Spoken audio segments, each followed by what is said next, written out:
Let's go.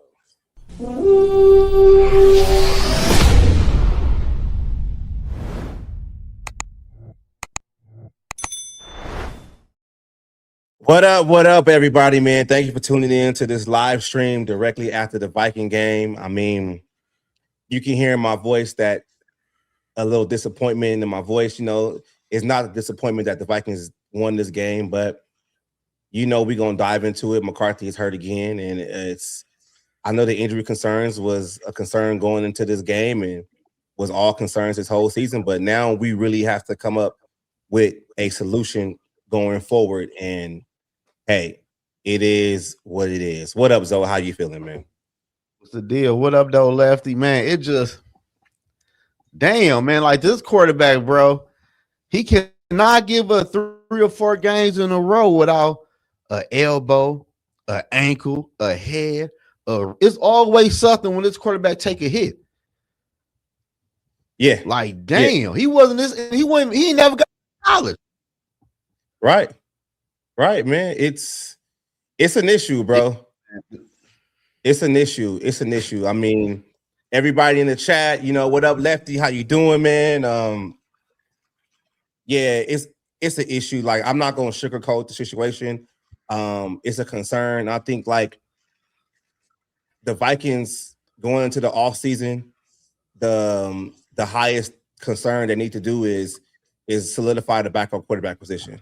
Now, I'm not saying I'm ready to like move on from McCarthy because I've seen quarterbacks who don't get injured in college come to the NFL and go through situations like this. But at the same time, as an organization, you have to protect what's going on. You feel me? Like you got to protect the shit. So biggest priority in the offseason is finding you a backup quarterback that you can come in here and actually play. Because if McCarthy gets hurt again and we don't know the severity of this injury, I'm thinking the shit looks broken. Hopefully it's sprained and he can, actually play. But this is the thing though. We on a short week, right? We don't play on Sunday next week. We play on Thursday. So if he not getting no practice in or whatever, we probably gonna see Max Brosmer on Thursday. Oh, so, hell no. It's a sad situation, man. It's a sad situation. I'm gonna keep saying it, man. I'm not ready to throw him away just yet, but it's close. It's close, man. It's close. He can't stay healthy, man. Like the best ability is availability. So if he can't stay healthy, then I don't know what to say at this point, man. Like, I tell you what, man, this offseason, bro, he need to be on the strict diet. Nothing but red meat. He don't need shit but red meat, bro, and hit the weight room. Because he seemed like he a little too frail for the NFL, man. Yeah. Every time he get hit, he get hurt. Hey, you know what, Cody? I got a thought about this situation right here. Like, I really didn't want to say blame KOC in this situation right now. But if you really think about it, though, what happened last year against the Rams? Same scenario where you should just kneel it and go into the half, with whatever lead you got. And guess who's not playing left tackle for the rest of the season this year? Christian Darrisaw. He got hurt on some similar shit. So I just don't want to say that right now. Like I give a little grace, but at the end of the day, this the NFL. You got to be able to absorb a hit and keep on going. So, like, this it is. Yeah, man. It's just like we can't even talk the shit we want to talk about how bad Jackson Dart was compared to JJ. JJ got hurt once again.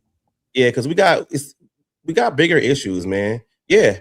Yep. Darrisaw got hurt on that same situation, man. Yeah, Bears all day. Okay, Bears all day. Great shit.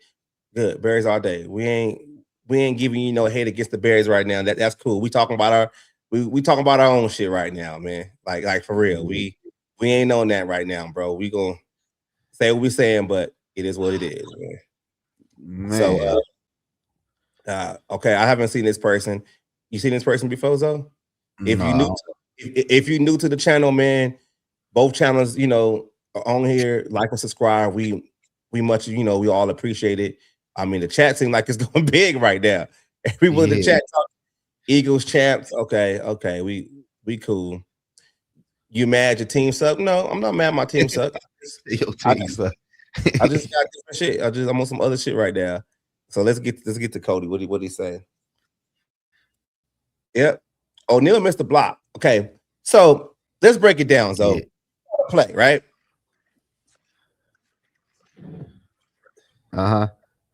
You saw the play. We talk about football, man. So it's a debate right now whether O'Neal just didn't block the person he was supposed to block. So some people are saying you're supposed to always block the most dangerous player on the other side of the ball. And the most dangerous player would have been, Burns or whatever. And Burns basically came free.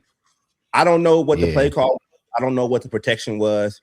I mean, it's tough to say, but Burns should never be going through your offensive line unblocked. And you can just see the spot where O'Neal is just standing there. And that's the one thing I'm just like, okay, cool. It is, it is what it is. Said Minnesota house cleaning. Okay. Look, I don't want to hear no trade for Burrow talk. I don't. All right. I don't know. Zoe, you can take this first because I'm going to look up something real quick. Talk to this man about this. Man, we can't trade for Joe Burrow, bro. We trade for Joe Burrow. We giving up defensive player. We giving up draft capital. He going to F up the cap. And Joe Burrow is injury prone too. So if we don't win a Super Bowl in year one, everybody gone after that year. So that'll be done. We trade for Joe B, man. And he get paid too much money, man. And this team is having like the worst injuries I've seen in a long time, bro. That's what y'all got to understand too. And trading for Joe Burrow is not going to fix the injuries across his whole team. Think about it like this though, right? On the offensive side of the ball, you already got Christian Darrisaw not playing the rest of the season. You already, got Ryan Kelly that's probably going to have to retire this season. Then you got to deal with Donovan Jackson, who had a wrist injury this year. Brian O'Neill was a game time decision because he's probably going to go on IR in the next couple of games. And then you lose Jordan Mason on the first series of the game. He's out. Fucking Aaron Jones had to beg to fucking get back in there because we couldn't get shit from Xavier Scott. Then you saw motherfucking Jordan Addison look like he almost tore his ACL when rolling on the field like that. Even though he came back, that's just offense. Then you got defense where you got Jonathan Bernard going for the season and Josh McCown going for the season. And you're going to have to do something with your secondary because Harrison Smith is going to be going for, he going to retire. Dude, that's too many holes. Joe Burrow can't fix all that, my man. Like, like he can't fix all that. Like, not at all. Yeah, not at all. So, hey, so this your boy, so this BCJ?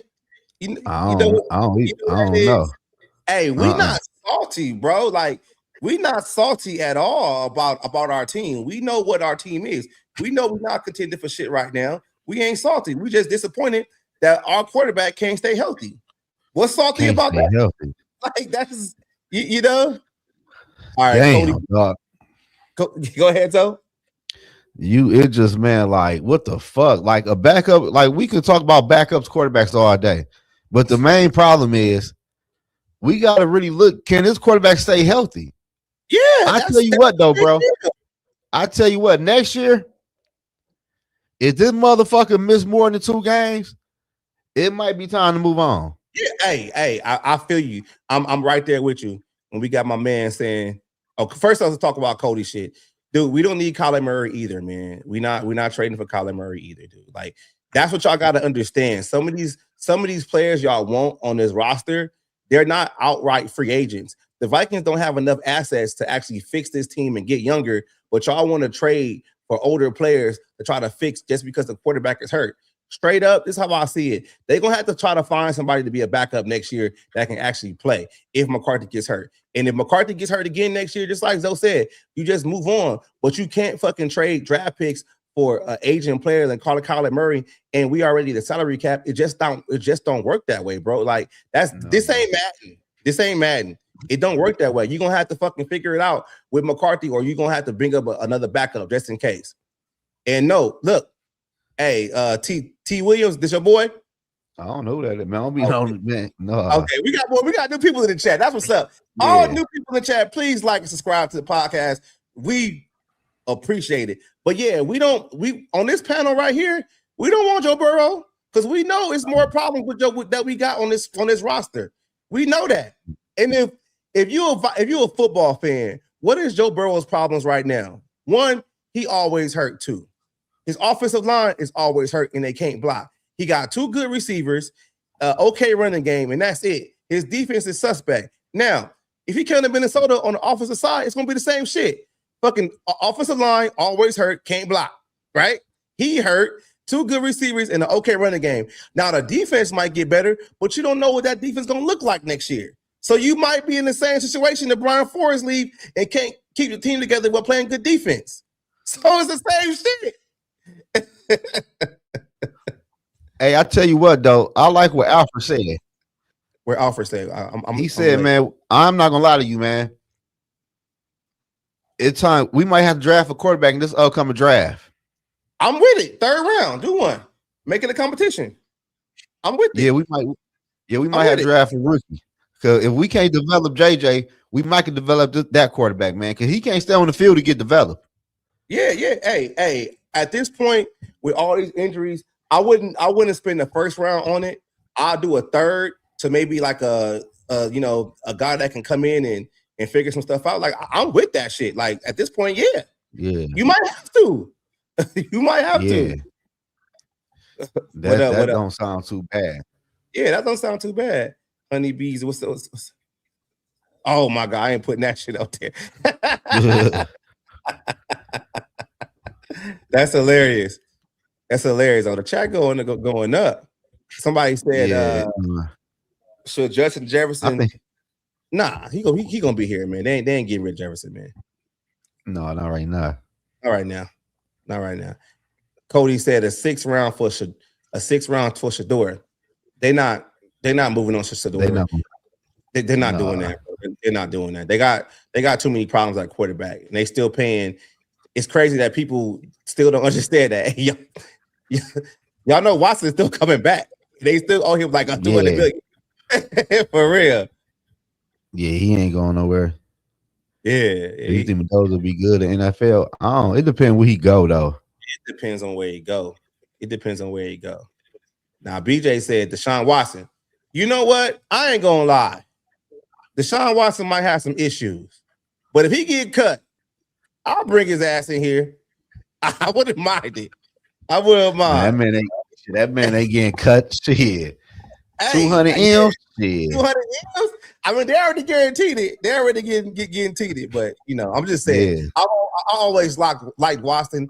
It's just weird to me that he just fell. Like his fall from grace was crazy. He just looked like he can't play football anymore, and he can't stay healthy. So it's like, hey, y'all gotta start. Like, can we talk about quarterbacks coming in here that's healthy? Because y'all said Kyler Murray, he hurt all the time. Joe Burrow, he hurt all the time. Fucking Deshaun Watson ain't played in 2 years. We need some. You ain't lying. For real. Damn. Yeah, Andrew Luck available.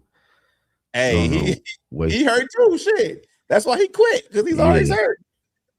Yeah, it's crazy though, man. The injury for the Vikings was crazy this season. Crazy this year, man. Crazy. I don't know, man. But damn, we can't even talk the shit we want to talk because the quarterback got hurt. Quarterback, for real. Damn. Man. Yeah, man. That's crazy. They got to get that shit together, man. Like, man, JJ is on a thin leash next year with these damn injuries, though. Dude, Colin Kaepernick, bro, he ain't played in like 5 years, man. That's not come on, man. Phillip Rivers. Nah, we're not doing that either, man. No. Yeah, Jello Head Kelly, that's messed up. My man gonna retire, man. He gotta retire. He got hurt again. He got another concussion. Yeah, all right, look, I'm gonna say this, and this is something that I thought about as soon as McCarthy got hurt, right? So the league is already looking into the Vikings, not in a bad way, but they just looking into the Vikings on a situation what happened with Carson Wentz. Because Carson Wentz basically played with one arm for most. Carson Wentz. Yeah. We both do play, like that. And then with Ryan Kelly got rushed back. and then when he came back, he got a concussion again. Then he went on IR, and then he's back again. Now, I can say this. Let's hope JJ McCarthy injury is not that bad. It's not broken. It's not a sprain.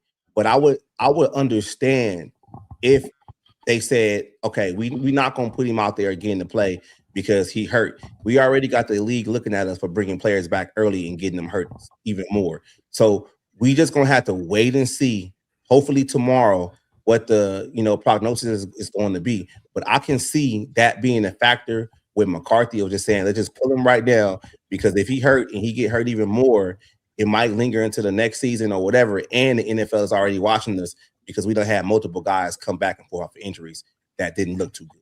So that's just how I look at it too. Yeah, Caden needs to retire. Yeah, keep Watson away from my team. Yeah, that shit crazy with him. Yeah, that shit. Get Ben Roethlisberger. Nah, man. Eli Manning, y'all. Yeah, Barber. That's exactly what I'm talking about. Like, Darisaw got rushed back, and you can see he never really practiced this season. He was never really 100% healthy, and he was always in and out the lineup. And that's happening with multiple players, on this team. I'm not sure if you talk about revamping the training staff or whatever, but you got to do something because there's too many injuries on this team. Way too many injuries. Way too many. He's the Houston nasty. Just shit. That's fucked up. Our luck ain't shit. Damn. Yeah, it's bad, man. We can't even really talk about the whole game. Even though the Vikings won, man, we can't even talk about it because the injury is looming. Mitch Trubisky, hey, I'll take Mitch Trubisky as a backup. I ain't tripping. He healthy. He can play. I think he had Buffalo. Oh, okay. Man, do you see Kansas City other quarterback towards ACL? Gardner Minshew towards ACL today. Oh, that Gardner Minshew? Yeah, you playing. Hey, but okay, yeah. Look. Okay, let's scratch the Viking shit right now. Because this is something I think we need to talk about too, right? Do you think the NFL has injury problems? Hell, fuck it. It was Minshew. That's his name. That's crazy. Hey, did you hear about Quinshon Judkins though? The running back broke his leg today. I ain't see that. Yeah, broke his leg today. Yeah. Damn, people getting fucked up in the NFL this year, though. Hey, I don't know what it is. I was talking to somebody on X about this shit, but I don't know what it is or why these players keep getting hurt so much this year. But this season has been plagued with injuries. Like just think about like just in general the New York shit, right? Scatterboo got hurt. He had his fucking ankle dislocated, done, and Malik Neighbors tore 2 ligaments in his knee. That's just New York. You look at us. You got too many players getting hurt now in the league. In the league, you can't push 18 games with this shit now when people getting hurt like that. I don't know if you got to go back to grass, but it's something. It's something they got to figure it out. Yeah, they getting fucked up. Like Tyreek Hill, shit. Tyreek Hill, yeah, he tore his shit up too. Like it's a physical sport. What do you? Yeah, I feel you on that one though. But damn, nah, we never seen it like this before. We never like dudes are not just getting injured; they being put out for the whole year. We ain't talking about like that. They getting put out for a whole year. That shit is crazy. Broski Bear, these guys are bigger, strong, faster, quicker, more athletic, and they play on the. Yeah, I feel you. Then he go back. Yeah. Go back to grass, and then you go back to grass. And I think grass is more expensive because you gotta maintain it, you gotta grow it, you gotta do everything like that. But so they make enough. Yeah, they make enough. They can afford it, man. They can afford it. Yep, the turf is an issue. Hey, for real. I'm starting to think that, man. I'm really starting to think that. Yeah, that's crazy, man. Damn. Yeah, I feel like you. Yeah. I feel like that, Barbara. We lost today, man. Like shit ain't good, man. Too many damn injuries. Lying. This motherfucker get hurt every other week. He getting hurt, man. Week, man. I don't know, man. Like, yep. Lamb came back after the concussion. Fire Kelsey, the old line coach, the field like Boise. Yeah, but I don't know, man. I don't know, man. We can't. It's just tough, man. We normally get on here and talk about break down the game, talk about some other shit, man. But we've been stuck on injuries for the past 20 minutes, man, because that's a big issue, man. That's a big issue. What other questions y'all got in the chat, man? Let us know, man. Doesn't help. And the crazy part is, bro, I do not want to see Max Brosmer on Christmas night. Hey, I thought about what's his name, Reamer. I thought about that too, because what I noticed when I'm watching a lot of players that have the Guardian cap, especially like receivers or whatever, them motherfuckers be leading with their helmet a whole lot more because they got the extra cushion. Like especially the cats over there in Green Bay, they got like 3 dudes that have Guardian caps, and as soon as they get hit, they be like, like, dude, yeah. You got extra protection. I don't. Like, it's something, man. Nah, I don't think NFL players are soft, man. It's something going on, man. It's something going on. Everybody fucking hurt. JJ need to drink some more. You ain't lying. That motherfucker's so frail now. I don't know what happened to my boy. Yeah, he said playing with it. Oh, your Lug got hurt. Lug got hurt last night. Got hurt last night. Damn. It's crazy. The NFL can't go 18 games, man. No. NFL can't. They're gonna have to go back to 16. They're gonna have to go back to 16. Okay. If your shit is broke too, how would you feel? This shit might be the way he reacted. Shit. The way he reacted, shit might be broke, man. Like, let's just be real, man. I don't call players soft and shit, man. I'd rather play that other quarterback than Max Brosmer. Shit. Yeah, man. Ain't nobody trying to see Max on motherfucking Christmas night. No, he wasn't like that in Michigan. That's why the shit's so crazy to me.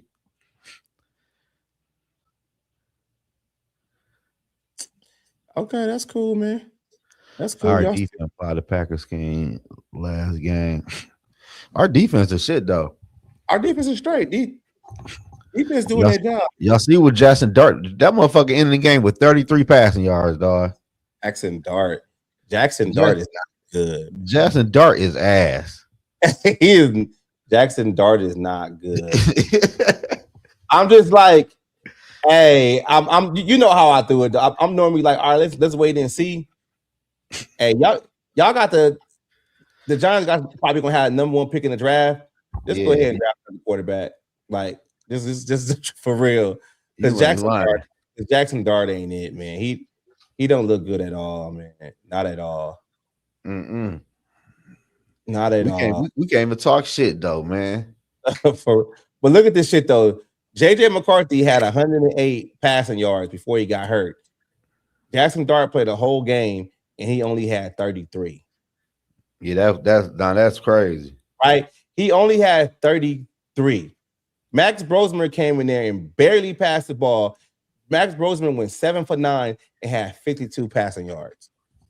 Bro, you can't come on this channel and tell me shit about Jackson Dart no more. That motherfucker ass. I've been said that too. Let's just be real about that shit. He ain't it, man. But shit, Arch at least back next year. Huh?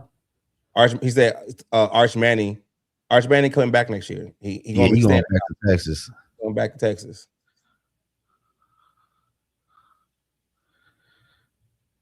You could say that, but shit, ass is ass, bro. If he okay, broski bear. I'm gonna ask you this though. How would you let's say his shit is broke. You expect him to go out there and play on a broken throwing hand? Let's just be real. Like, if it's broke, you don't know what it is yet. That's kind of wild, man. That's kind of wild. He do remind me of Christian Ponder, though. Yeah. He was playing dope, though, bro. He was playing good.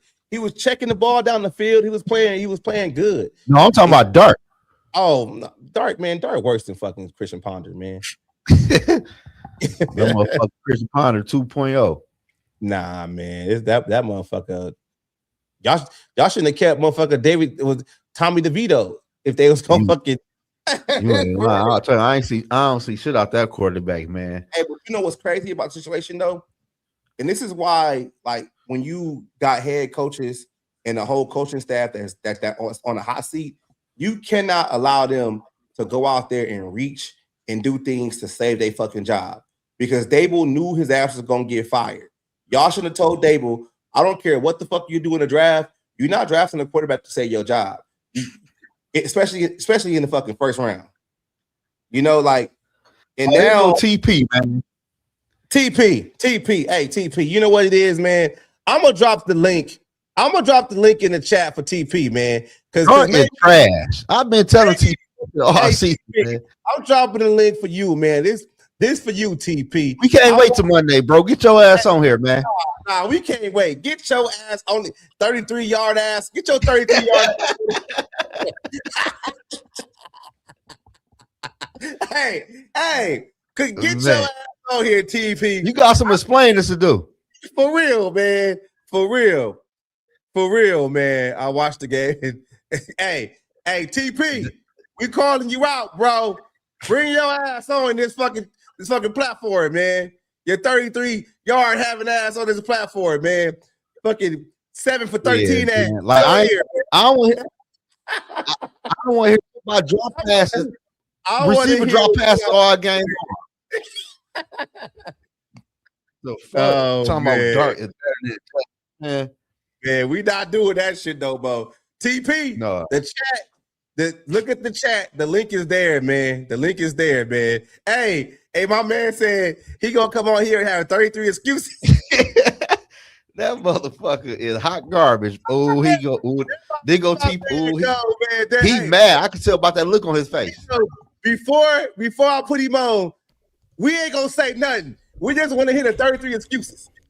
Look, I really do got to get ready for work, and y'all really, I'm willing to be late for work just to address this bullshit that y'all got going on tonight.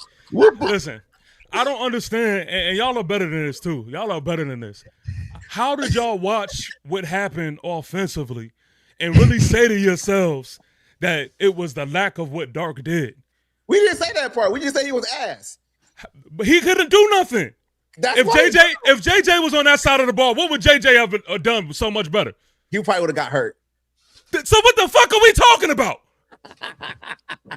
I knew. Now, you know what pisses me off? Because it's Giant fans too that's gonna take from this game and just get on Dark. Forget the fact that Brian Flores had fucking whipped Mike Kafka's ass.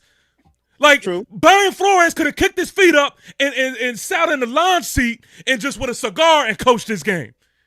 It was an ass whooping schematically too, but nobody.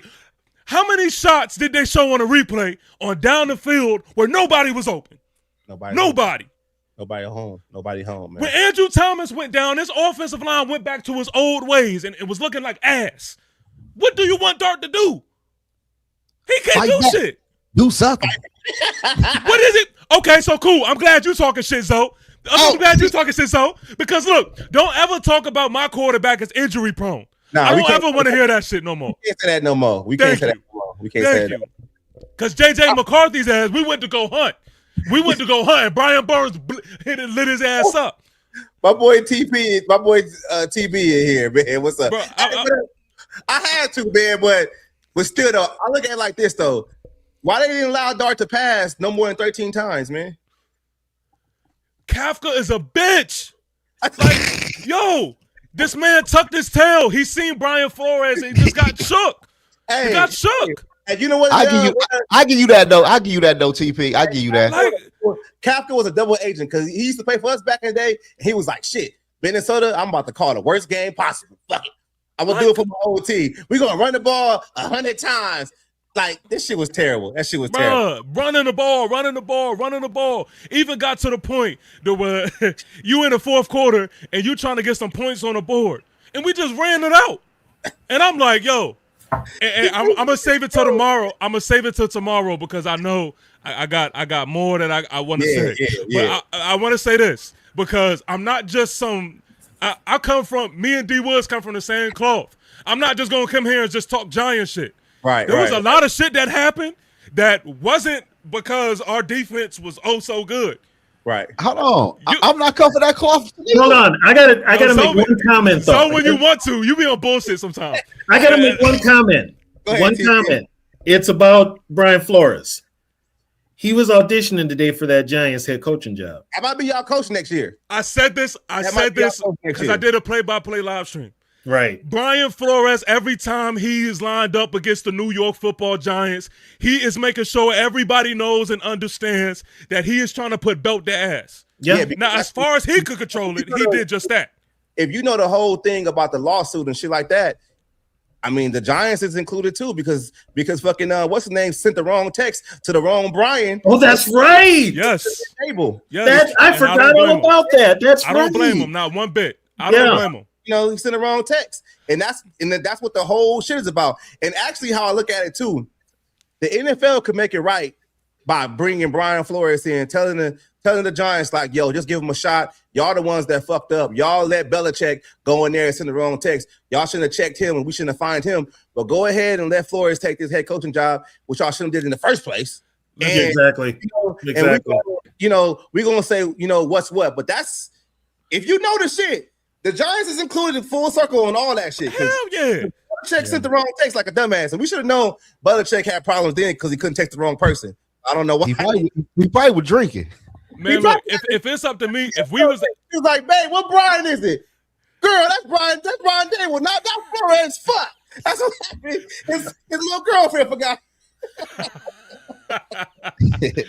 Hey, if it was up to me, if they said Brian Flores got the new head coaching job for the New York Football Giants, I lie to you not, I'm satisfied. Yeah, I would be. He go crazy with that defense. Yeah, I would be. What? He's already got the building blocks for a defense that he likes to run. All he's got to do is get somebody competent to run the offense. And when I mean competent, a hell of a lot better than KOC calling the goddamn plays. If y'all get beat low, all y'all need is a quarterback. Y'all good. See, that's what I'm talking about. See, this is what I'm talking about. See, look, hey, look, I'm gonna say this though. I'm gonna say this. I'm not gonna come up here and rave and act like our defense was just like awesome. And I'm not gonna shit on McCarthy. I don't think he did anything that was like wow, but I'm not gonna knock it because he did his job. He did exactly what he was supposed to do. And to be honest, he did his job. Yeah, got hurt. To Here's be the honest, thing. And you know why he got hurt? Because KOC's dumbass, he can't help himself. He is successful with the run, but he's got to throw a 30-yard pass downfield for no apparent reason. He will not run the football. Listen, to be honest, I felt he did a pretty good job at running the ball. He did fine. Yeah, because he got his quarterback hurt. Well, even before then, I seen no reason for him not to put the ball in the air when he did, when everything was there. The receivers was just dropping the ball. Yeah. Dropping everything. Yeah, but you know what? I'd rather go into halftime with a 10-point lead. Me too. And then what happened? And then you know what you did? Burns comes off the edge untouched. Yeah. Free. Unfriggin' touched. I don't know how that happened. You played lineman. You played D-line, right? So I'm hearing that basically when offensive line guys, and I know because I play running back, you're supposed to always try to protect your quarterback from the most dangerous guy on the other side of the field. Brian O'Neill, I don't know if he had like semen or whatever, because Burns just goes free.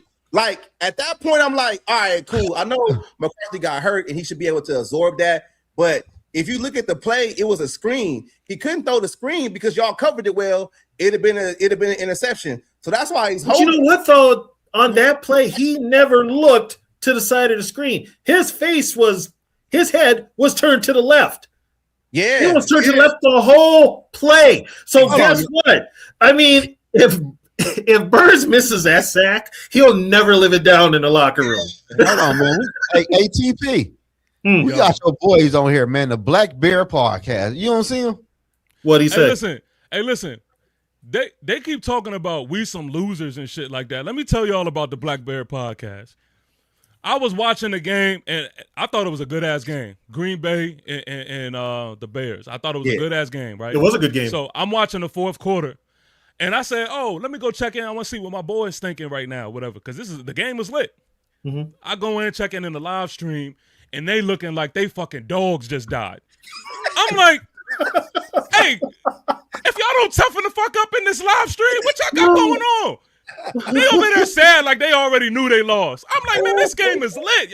That's crazy because you saw it then. I tuned in after they won, and they was like, "Yeah, you know how to fucking do this shit. You know how to Bears do it, baby. Bears out, baby." Like y'all wasn't talking that shit when y'all motherfuckers losing. No, quiet to the church house mouse, man. Hell yeah. Get out of here with that shit. We ain't capping. Hey, we ain't capping. Y'all know YouTube got the video up. I'm motherfucking bring that shit up right now. Right now on the fucking screen to show y'all. You take the fucking head down and shit. Oh, man. Again. Hey, look. Get the fuck out of here with that shit. I ain't even say nothing. I jumped in the live. I said, y'all looking like your dogs just died. This game is lit. Rob start going off. It would be lit to you because you're a fucking loser. You're going to Cancun. I said, God. God damn. I said, everything is tense. I said, relax. Y'all not going home just yet. I said, hey, that's crazy though. Hey, that's crazy. I ain't say shit about the Giants, bro. I ain't say shit about the Giants. I tuned in, Rob, because I was like, man, their Bears got a good win. Caleb showed up and they won at the end of the game. I'm gonna congratulate them. But y'all was talking crazy. If I say, nah, I ain't want to set myself up for that shit. Because I was gonna be like, I had Roddy was like, hey, that was a good game, fellas. I was like, oh hell nah. I ain't gonna say that shit. Because y'all motherfuckers don't act. But Rob be talking like the Bears be good all the time, though. That is my exact point. So that's crazy. That is my exact point. He was literally trying to tell me that, oh, I'm not satisfied with this performance. Like you expected something so different. I'm like, motherfucker, you should be ecstatic. That's all in this. Y'all just started being good this year. Right. Yeah. That's how they won NFC North. How long it been? Come on, man. They act like that's the Packers or some shit. Yeah, you see, look, that's all he got to say. He gonna say we better than y'all. Yeah, this year. Yeah, for 1 year. For 1 year, you're better. Rob is wild, man. For real, Bear Down Podcast, man. It's wild. Keep talking that shit. I'm gonna bring up the motherfucking film on y'all asses. Watch. Hey, I will say, look, I'm gonna say this in closing. I do gotta go and get ready for work. Y'all tricked me on getting up here and stuff. I'm gonna say this. Tomorrow we're doing a live stream. We're gonna talk about this thing in its entirety. But in order to the Bears, Black Bear Podcast, y'all are still in this thing, and I hope y'all enjoy this moment. Cause as soon as y'all asses get to packing, it is going to be the most funniest thing in the world. Because y'all gonna, for some reason, y'all so delusional, y'all gonna be shocked about the shit. Yeah, and I'm gonna just be sitting here like, what did you expect? But exactly. I love the moment. I can't hate on the fact that y'all still marching forward. And I give them their props. It's their year this year, but I'm saying, take it from the Vikings community, take it from the Giants community. We already know how that first year goes. The first year is flowers. Yeah, Let's see what you do when that second year. Let's see what you do, and everybody's got film on you. Let's see what you do when it's the second year, and everybody knows what the hell you're gonna do. He said, "This is what he said." TP. He said, "You talking because you got the number one pick." Like, come on, man. Y'all the Bears. Y'all blow number one picks. The Bears should be used to number one picks. God damn, they didn't have how many the last 5 years? Look, man, I try to get them to understand, and this is what this is something you can never take away from me. You, as a Bears fan, and his age, you can never say that you've seen your team go to the Super Bowl and win. That's something that can never be taken from me. I've had that experience. See, you don't know what that feels like. Oh, he's a young Bear fan? He's not old enough to know what they going to the Super Bowl and winning. In 80, that's 85. That's a year. Okay, that's a year I graduated from high school. That's how old I am. Well, he's so yeah. That's come on. No, and you know what? And I give the Bears their pride. That defense was like no other. Yeah, but they ain't there. They ain't there right now. But let me get ready for work, man. You got out of here, man. When I stroll into work late, I'm gonna tell them it was Skull Mafia. Man. Just give them 33 excuses too. Get the fuck. I'm out of here. What up, TB, man? How you been, man? Hey, give us your whole thoughts on McCarthy, man. What how you feeling, TB? Because you done forgot more football than us. So I don't know if I've ever seen these many injuries from a young quarterback like this before. I mean, I've seen some quarterbacks come to the league, out of college and struggle with this too. But I'm close to calling them injury prone, but it's a big concern. I mean, you got hurt because if your damn right tackle just forgot how to block. So what is it, TB? Just tell me the truth, man. First of all, you've got a coach that's putting him out there on an island and he's taking shots that he should not take. That's one. Two, Brian O'Neill needs to retire, give back some of that money, and send his ass shipping.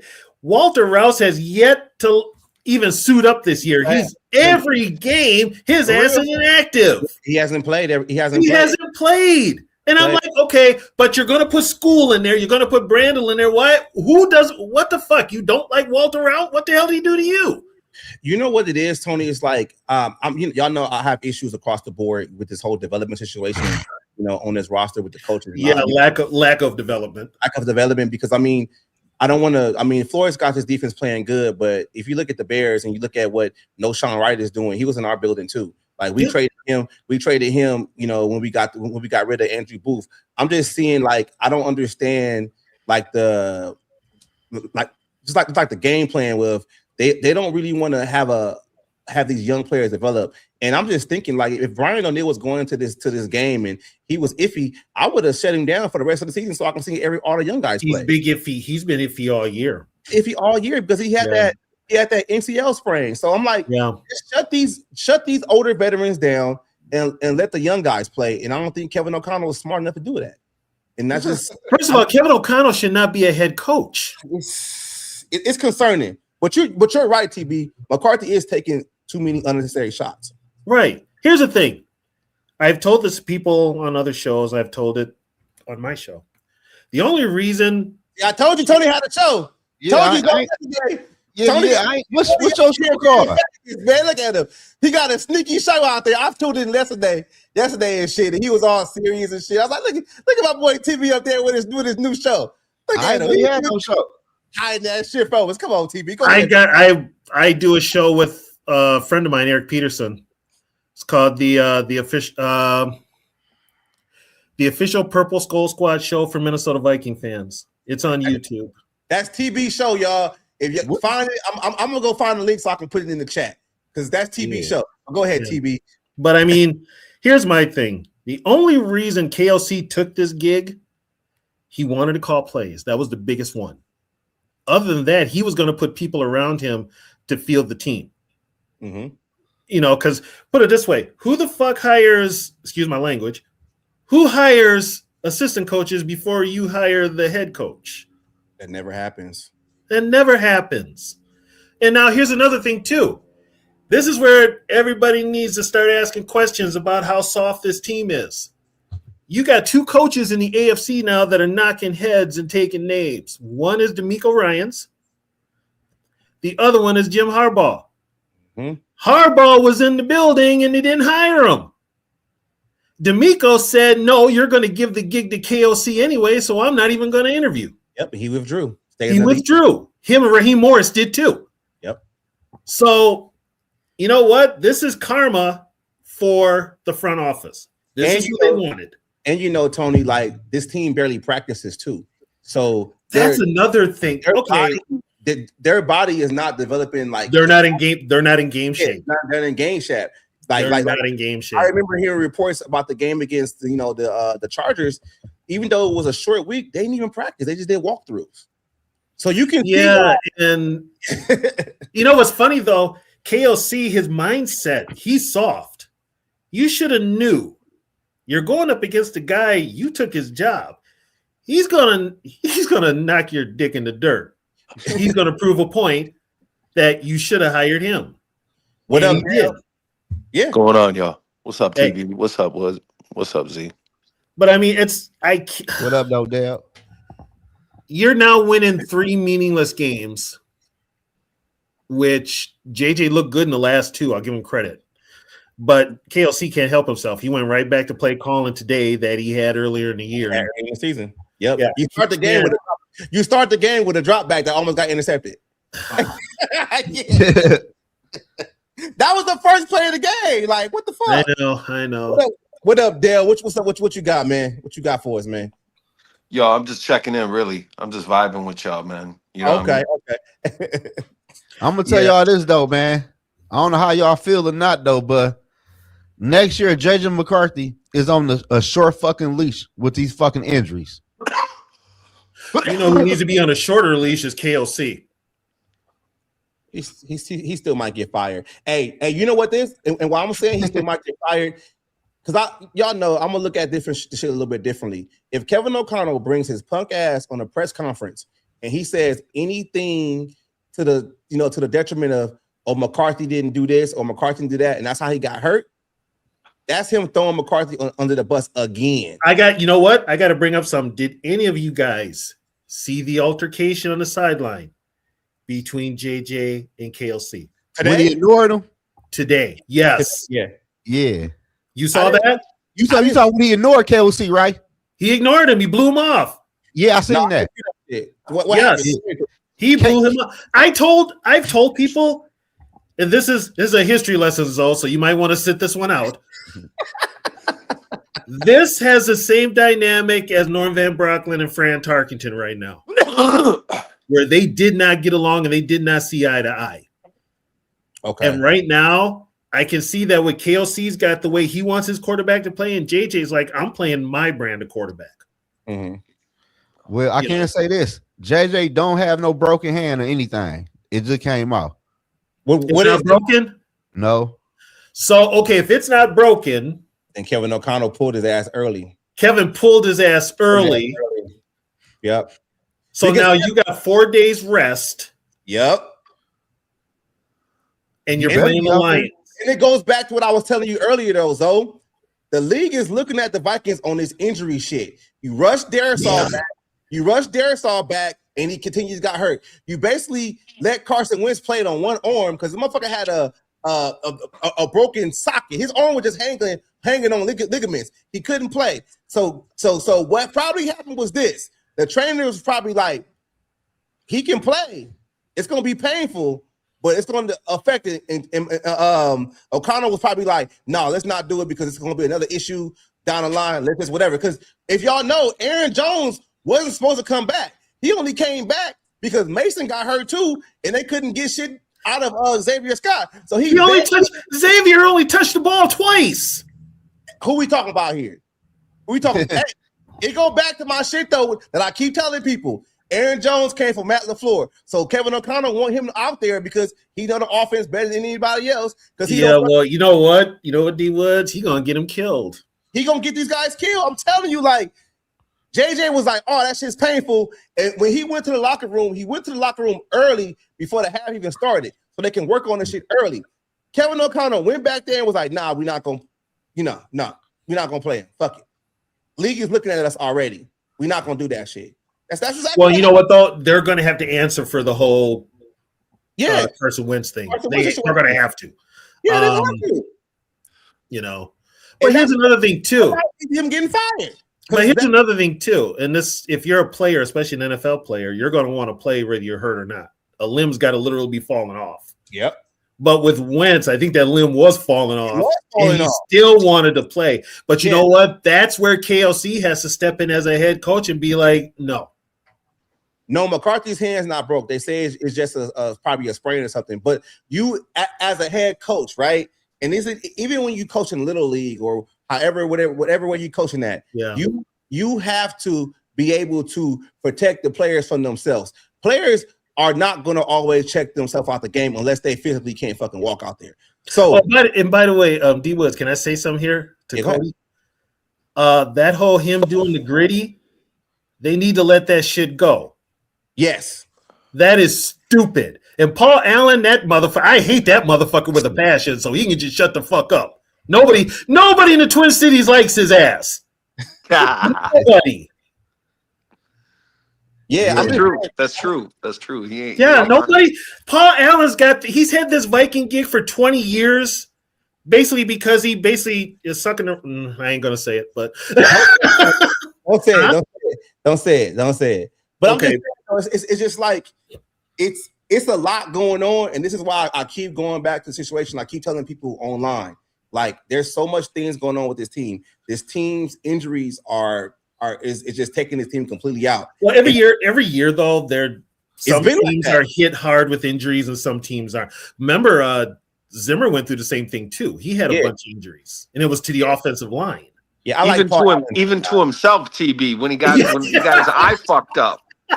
Oh, you mean that botched fight in the locker room in Chicago? Yeah, bro, it was just fucked up, man. It's not a good look, man. Not a good look.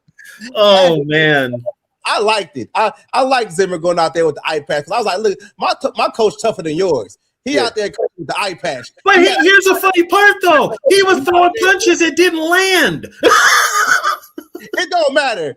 It don't matter. He had a fight and he still went out there and played. Yo, I got some beef though. Like, okay, so right before half, right? We get the ball, right? 54 seconds, one timeout left, right? We run the ball, which I don't mind, right? I don't mind that, I really don't, right? But then everybody's looking around like, what the fuck do we do now? And excuse my language.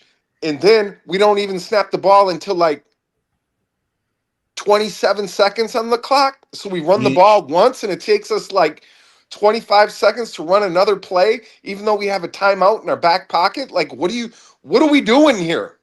You know what? Remember when Kirk what I'm saying though? Like, what? When Kirk Cousins was here, he did the same thing. It takes KLC too long to get the play in. Yeah. That's the biggest problem. No, but TB on the sidelines, like they should have at least talked about like, okay, we're going to run tempo here. Everybody just rush up to the line. We're going to run it the first play. So everybody run up and get set right away. You know what I'm saying? There wasn't none of that, bro. I'm telling you, they didn't know if they were supposed to huddle or go up to the fucking line and run tempo. But guess what? Who does that fall on? Exactly, TB. That's what I'm saying, man. I got beef, man. I was like, fire this motherfucker. He got to go, man. Yeah, to this person's point, we're not evaluating a player's pain threshold. We'll never say that because we don't know what these players are dealing with. We're just saying it's the thing is though when it comes to it's football. First of all, you're going to get hurt. You're going to get hurt. You're going to get hurt. It's the unwanted stuff. When you exasperated with how JJ's been getting hurt, and this is just JJ getting the shit beat out of him. You can't. I mean, you get hit by a 260-pound lineman who's running full speed. He's going to knock your, in the dirt. But for JJ, he's coming off an injury, which he probably had in college. And he doesn't play a whole year. And then here's another thing. He doesn't take any reps in training camp and preseason games. Yep. That's the biggest one. Yeah. That's the biggest one. And that falls on KLC. He doesn't let his starters play in the preseason. So when game day rolls around in the regular season, these guys ain't game ready. They don't practice. Don't practice. Now, this guy right here, TY Eagles, 33 passing yards for Jackson Dart. Jackson Dart got outplayed by both our quarterbacks. You know what his net was, dude? His net was 13. Yeah, like come on here. Dart is ass. Not today, TY. TY, my boy. Don't do that, TY. Don't do that, man. Don't come in with that bullshit. Don't do that. Please, though. So let's just catch up. Yes, McCarthy is still my guy, but I'm still rolling with McCarthy. But the highest priority in the offseason, go get you a viable backup quarterback. Okay, go spend some money and get you a real backup quarterback just in case. All right. Now here's my question for you guys. If you're a backup quarterback, and now there's talk all over the league about KLC, and you're a quarterback, do you want to come up here? Hell yeah, you're going to play. Shit. Probably not. No, he's spinning it different because it's talk about KLC not knowing what the fuck you're doing. Why would you come here and you're going to be stuck? Let's just get Kirk back. Fuck it, man. Kirk never really got hurt. Dude, the way Kirk's playing right now in Arizona, hell no. Hell no. They said Atlanta bringing them back. I knew y'all was gonna say that. and then so Nine's first 7 passes, right? 3 of them were drops. 1 got dropped and then picked. Like he should have been like 6 out of 7 for like 90 yards and a touchdown to start the game. Like Jordan Addison, you know what? dropped the touchdown pass. Yeah, Jordan Addison drops a touchdown. Jalen Naylor tipped 2 passes for interceptions. One of them was a TD, but they brought it back because he was offsides. What I'm saying though is that JJ, how do you come out of this game and say that JJ McCarthy is not good? That's like what I'm saying. Like he was playing good, bro. He was playing good. He was playing good. It just injury, man. The injury set us back, and we just got to be honest about that. Like when we first got on here, we did a whole lot of talking about just the injuries. We haven't even talked about the game because it's the injuries that's the issue right now. Okay, man. D Woods, that game ain't much to talk about. It ain't. I mean, right. if put it this way, we remember the Raider game, right? Yeah. This motherfucker was maybe one step below it or maybe right with it. They need to be paying us for watching both those games. We need financial compensation. That's all I got to say. This guy from Go Pack Go all day says that's my guy though. Yeah, every team does have injuries. It's how the team navigates the injuries and who they have in the wings ready to take over. Right. And that's why I wanted to see the young guys, play. I wanted to see the older guys with injuries get shut down for the rest of the season so we can see Walter Rice play. But now fucking Brian O'Neill got McCarthy hurt again. So that's the only reason I can think of that they keep O'Neill out there is because they want their money's worth. Yeah. And O'Neill might be pushing it too if he has any kind of incentives, starts in his contract so he can kind of get some escalators. That could be. I'm sorry, I'm not playing his ass. He looks like shit. Yeah. So do you move on from him next year? Yes. Yes. Yes. You trade him? Yep. Or get what you can out of him. Here's what's going to happen. They're going to ask him to take a pay cut. He probably won't do it. If he does it, I'd be shocked. But you're going to have to cut him. Goddamn, Minshew got hurt. Jeez. Yeah, Minshew towards ACL. That's what Zoe said. It's okay, Tony. I got to ask you because you have this expertise because you see more NFL than us. Mm-hmm. Is it the grass? What's the big difference versus grass and this turf? Is turf getting these guys hurt? Are their cleats getting stuck in the turf and then when they turn, they get hit and they rip these ligaments? Like, what is it? You know what I think it is now, honestly? We talked about it before. These guys aren't game ready. They're not okay. Yep, TB, exactly. I agree with you. No they're preseason. Not game ready. It's like, and back in the day, they used to training camp lasted 45 days. Damn near 2 months. Right? 2 a days and they were 2 a days and they were hitting. What changed that was Corey Stringer passing. Yeah. So now it's basically you have no contact. The NFL's got it to where, okay, you can only hit on these days. The rest of the days you're in shorts and all this other stuff. But guess what? When it comes time to play, and then these starters don't play. So by week 1, they're just getting there, ready for a game. And guess what? Their body's not used to it. Right, CB, because we got pushback, right? When we start banging and playing nutcracker drills and shit, you get pushback. Yeah. When you hit a dummy, it's air. You don't get that pushback. Yeah, even in high school, you were running an Oklahoma drill day 1. Hey, that drill right there, that was a dangerous ass drill. Hey, I ain't gonna lie to you. Separate the men from the boys real quick. Yep. The Oklahoma drill was you knew this motherfucker was gonna stay on the team, and this one was gonna say, "I'm done." Yeah. You knew that. You knew that. You had a motherfucker talking shit in practice the whole time. Oklahoma drill. I'm gonna light that ass up. Yep. Yeah. Yep. For years the Vikings were notorious for having the shortest training camps because Bud Grant hated training camp. But as time went on, it's like the real the training camps were still hard. But then Corey died. Changed everything. Yeah, you're right about that though, Shaq. Yeah, so now it's these guys just ain't in game shape, especially linemen. You're hitting every play. So you're gonna get hurt. It's gonna happen. I just think with the practices, if you really think about it, just like you guys said, they don't hit, they don't practice like they used to. They're not putting that callus on their body to be used to absorbing the contact. And when they go out there, it's like getting hit for the first time because they might have had not, been tested all week. And then you see guys going out getting the concussion and stuff like that. It's just, It's Oh, just by the way, Ryan Kelly, another concussion. done. Don't come back. Yeah. Right. Don't come back. They should have been shut him down anyway. Shut him down. Because hey, you know why I want to shut him down? Because I want to see what the young guy got do. And now you forced to put the young guy out there anyway because Kevin O'Connell decided to bring these guys out. Like, come on. And I'm gonna put this out there. We need a center next year because Juergens ain't very good. Hell yeah, of course. You don't think we can put Brando there or just keep Brando as the number 666 lineman on the team? Well, Brando can play every position now. He can play every position. But I mean, the time he did play center, he actually did pretty good. So do I really want to test that on a permanent basis? I don't know.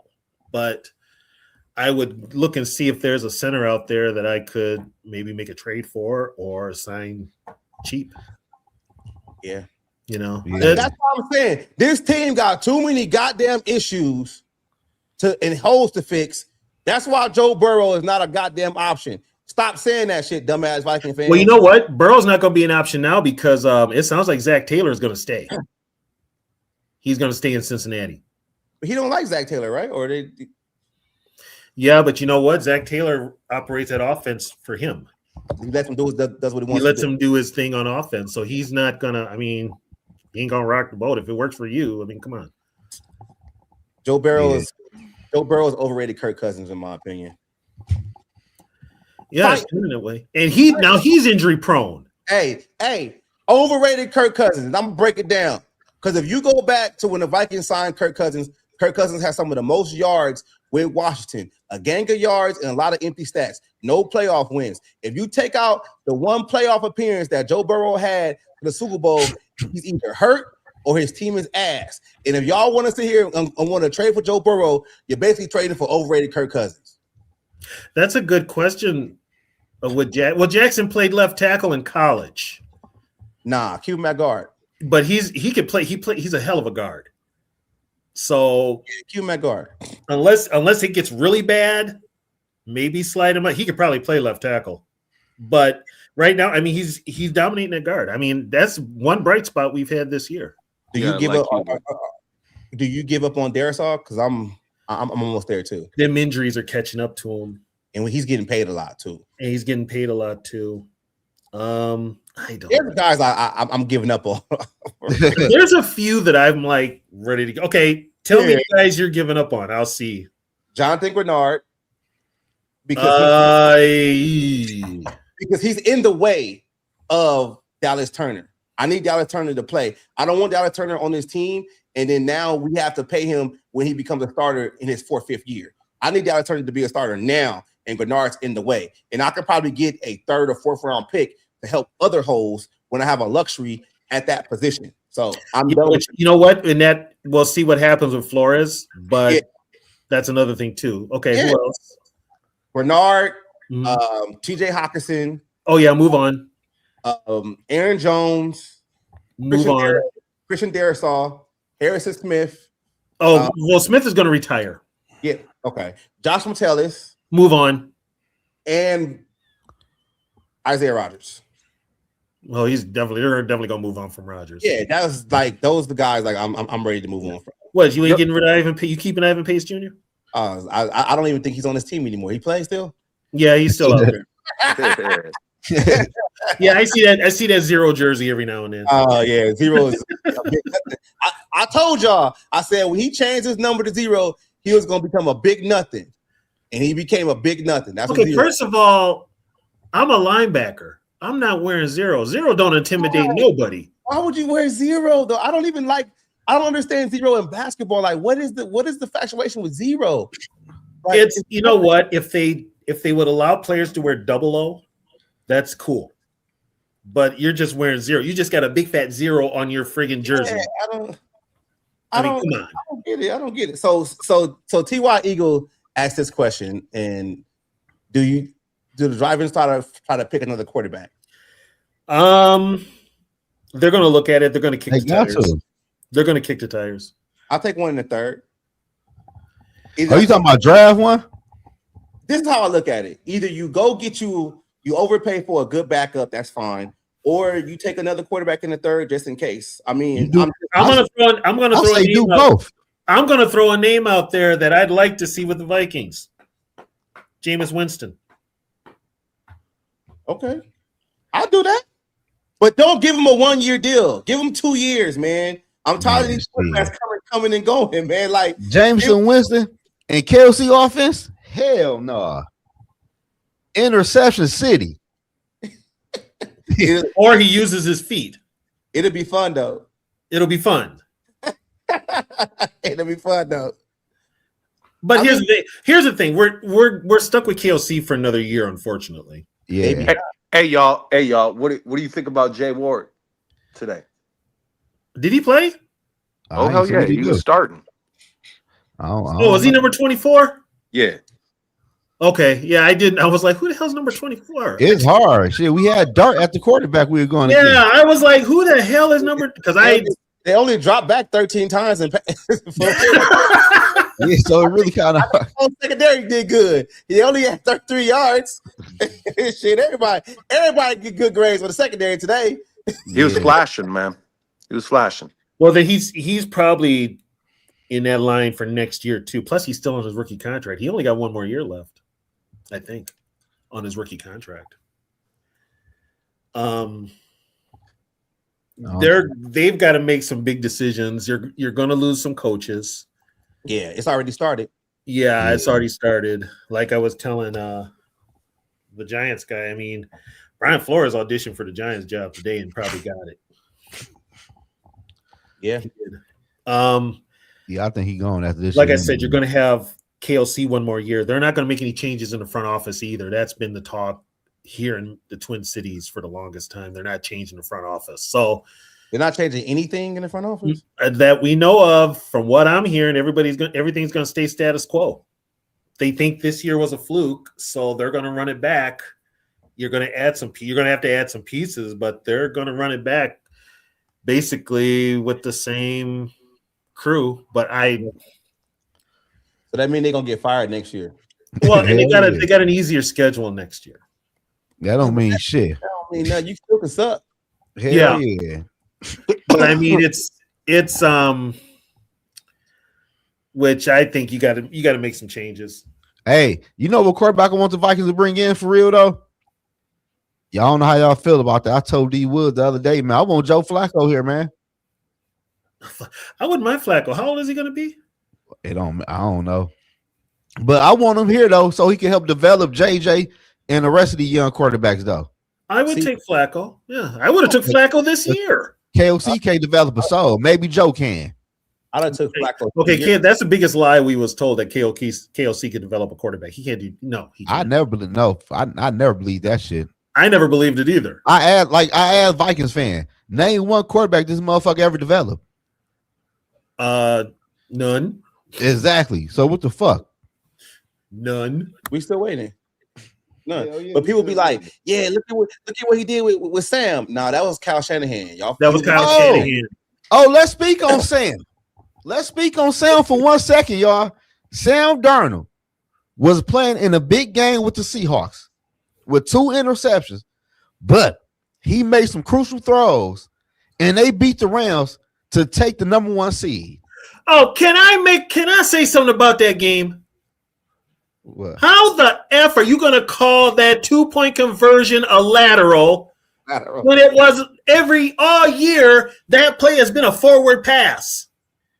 I think it did go backwards though, didn't it? No,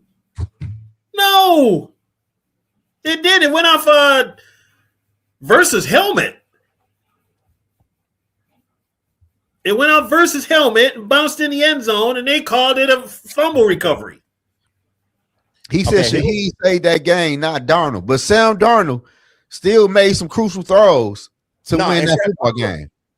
If Sam Darnold made that throw for the 2-point conversion at the end of the game so they can win it. He threaded the needle through some linebackers. Like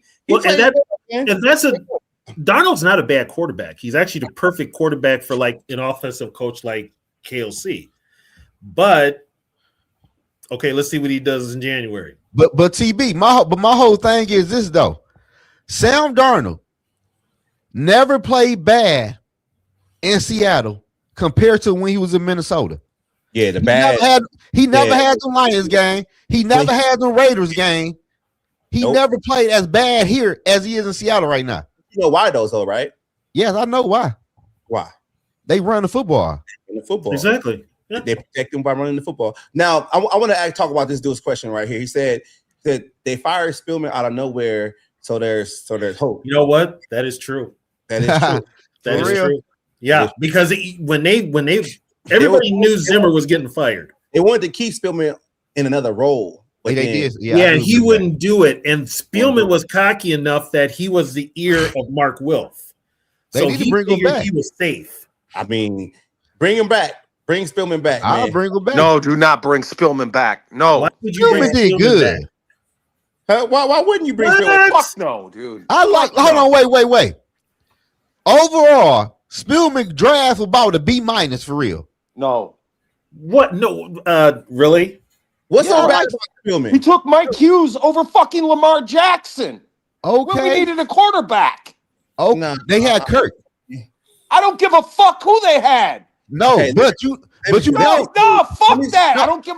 I'm too sick to deal with this. Don't argue with me on this issue. Let Fuck me- that motherfucker. Let me say this though. Dale. This is why I gotta break it down. So if you look at Spielman's drafts before Kirk Cousins in the contract, right? I would say his hits were like at least like 70%. But when they got Kirk Cousins, they was forced because they didn't have the money to spend in the offseason for free agents. So they had to reach in draft picks, right? Look at the draft picks right after Kirk Cousins. They needed a center. They reached and took Bradbury. They needed another cornerback. They reached and took Mike Hughes. Before that, Spielman had great draft classes. Hold on. I gotta say something right there about Bradbury. Bradbury left Minnesota and he's now an all-pro with the Patriots. Because Kevin O'Connell. We know that. So is what's his name? Ingram. But what I'm saying is, Dude, you know who else is in New England starting? Vidarian Lowe. We didn't even let him play.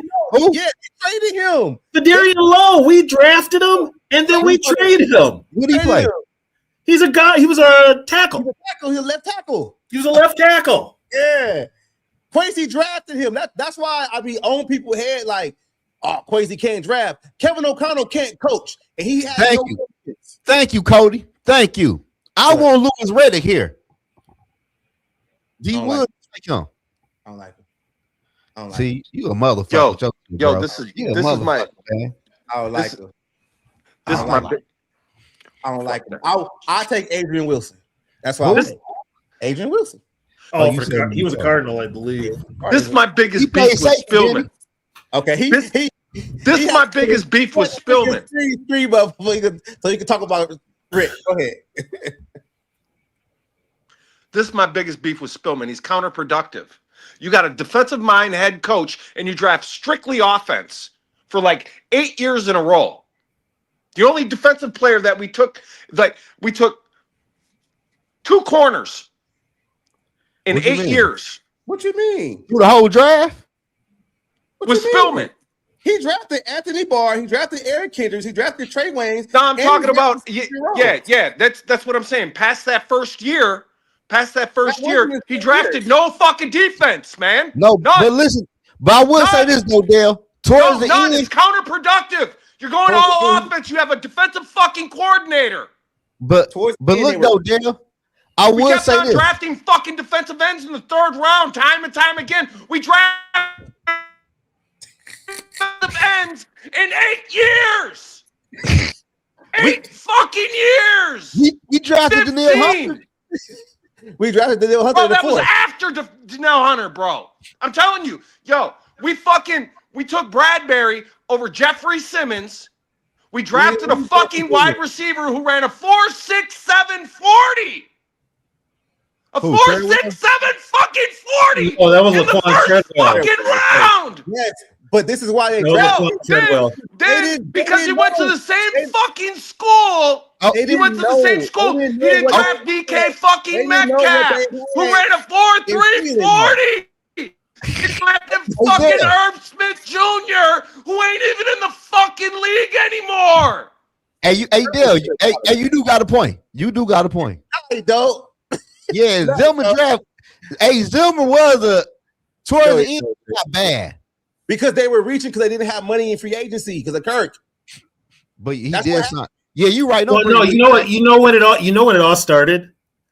It all started when Teddy got hurt. Yep. That's when Zimmer got pissed. Zimmer lost it then because Teddy was his guy. Teddy was his guy, and he got hurt because of Adrian Peterson. And then right away, the Vikings, Spielman jumps the gun. Trade the first round draft pick Trade the first round draft pick for Sam Bradford. But then also, now this is where all this shit happened with Zimmer. Norv Turner was his offensive coordinator. I think I said this story, but the fact that when they got Bradford, you had Sperano and you had Shermer who had worked with Bradford, and they were in Zimmer's ear telling him, we know what works best for Sam. Let us call the plays. And they slowly phased out Norv Turner. That's what caused the fight in Chicago. Did he retire? No, he quit. Norv Turner quit. Norv quit. They got in that fight in Chicago, and Norv Turner quit. Oh, Norv got in a fight. It was a fist fight. Yeah, a physical fight. Yeah, that's how Zimmer's eye got fucked up. I know. Yeah, eye surgery. No, He did because what happened was somebody threw a punch and missed, but they had paper in their hands, and it was a paper cut. Right. Y'all telling me Norv Turner whooped Mike Zimmer? Well, nobody whooped anybody. They said it was actually kind of comical. It was no punches were landed, but the friendship was over. Yeah, and Norv quit, right? Norv's so cold, he quit. He said, fuck the Vikings, and left his son on the staff. Well, yeah, he left his son because he didn't want to deal with Sperano or Shermer. Mike Sports Vibes. He quit and vibing with us. And forgot his son on the draft on the coaching staff. Yeah, he didn't want to work. And then, of course, I was not a big Sperano guy. He died, didn't he? Yeah, when he died. So my boy hits me up and he's like, your guy Sperano's gone. I'm like, who would he sign with? He's like, nobody. He died. I'm like, what? I mean, I didn't want him to go this way. You know? Hey man, thanks. But then Shermer was bucking for that head coaching gig. He wanted another head coaching gig. I'm gonna tell y'all this, man. I'm gonna be real with y'all. The Vikings this offseason need to look in the mirror and do an uncomfortable trade that many might not like. Addison needs to go. Nah. Yes. Nah. Yes. Nah. Yes, he needs to go. You get more bang for your buck right now if you trade Addison. You know what, though? I'll tell you what. This year, Addison's production and his suspension and shit. Oh damn! You might not get nobody to bite on that. You might get Buffalo Bills. Hello, give me a second. We ain't trading with them again. Yeah. Buffalo Bills. They need a receiver. So does Houston. Or Texas. So does Tennessee. They got receivers. Tennessee. Yeah, Tennessee. Oh, Tennessee. Hello. What's up? Give me a first. Buffalo trying to give me a first right now. What y'all want to do? I like y'all better. You gotta, because let's be for real, y'all. We have receivers. We can get more for Addison right now to put on the offense or the defense line with that draft pick. We don't need Addison, man. I like Ja, but we don't need him. Yeah, but you're screwing up KLC's offense. Man, bro, listen. At the end of the day, KLC his offense is ass. It's already what it is. We know that, but his ego is not going to let him trade Addison. Fuck him. It ain't about him. I'm telling you what I'm doing as a GM. Addison ass is on the trade block. Okay. We about to re-sign Naylor. Me and Zoe had this shit yesterday. Okay. We talked about your first couple of moves if you was the GM of the Minnesota Vikings. What's your first 5 moves what you would do? If I'm the GM,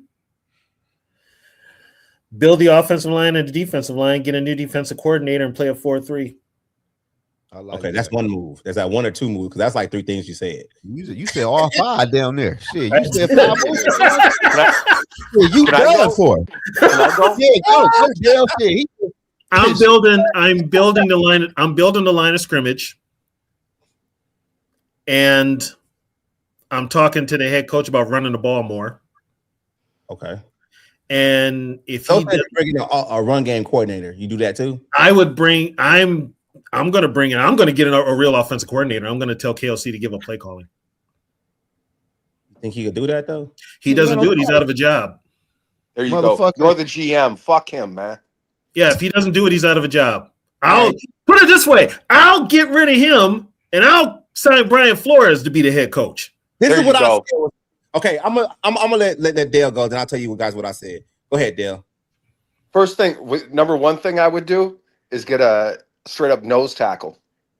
That would save us a lot of overcompensation and crowding the line, such and such. You know, scheming our defense. We'd actually have something to hang our hat on. How we are running a 3-4 defense without a true nose is beyond me, man.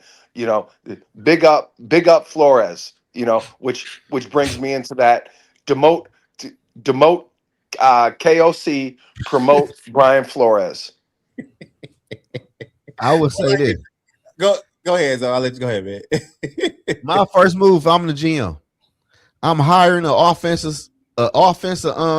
run scheme coordinator who not do the zone run. Somebody from the Rams or for the 49ers. I'm trading Addison. Huh? Or the Packers. Or the Packers, because they run the same offense. I'll probably take them for the Packers. It'd be more fun. And that was just piss off the Packer fans. Yeah. And I'm trading motherfucking Addison, and I'm trading TJ in a package deal to Buffalo or to Tennessee. I don't know if anybody will take TJ. He's older. Man, shit. Hey, listen here, man. You give me a second round pick. You get both of these motherfuckers. You hear me? For a two, you better give me a fourth with it too, or something like that. Yeah. Whatever. I don't care. Get his ass out of here.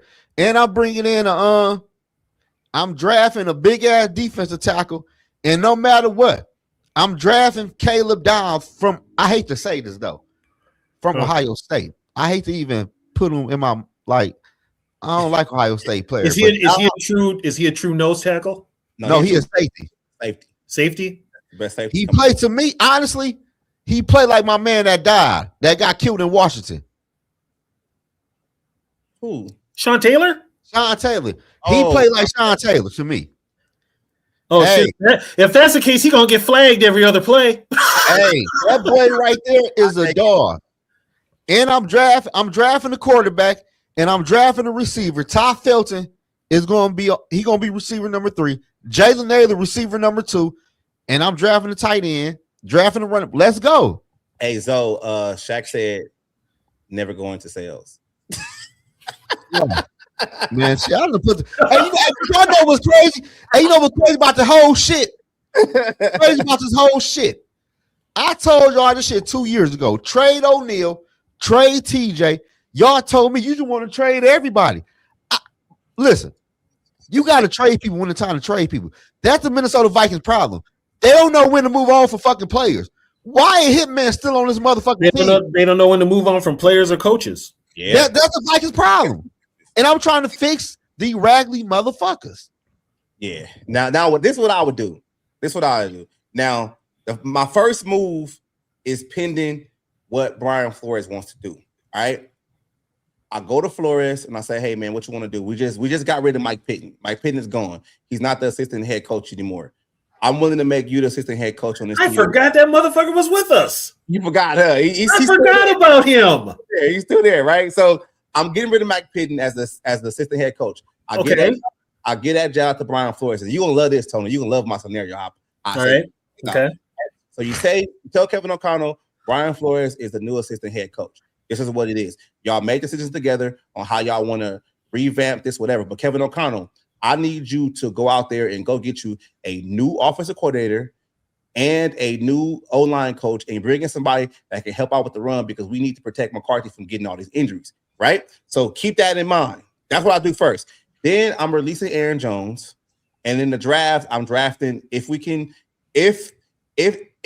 Jeremiah Love drops to us, I'm drafting Jeremiah Love. If it's Caleb Downs, I'm drafting him. If not, I'm taking the corner from LSU.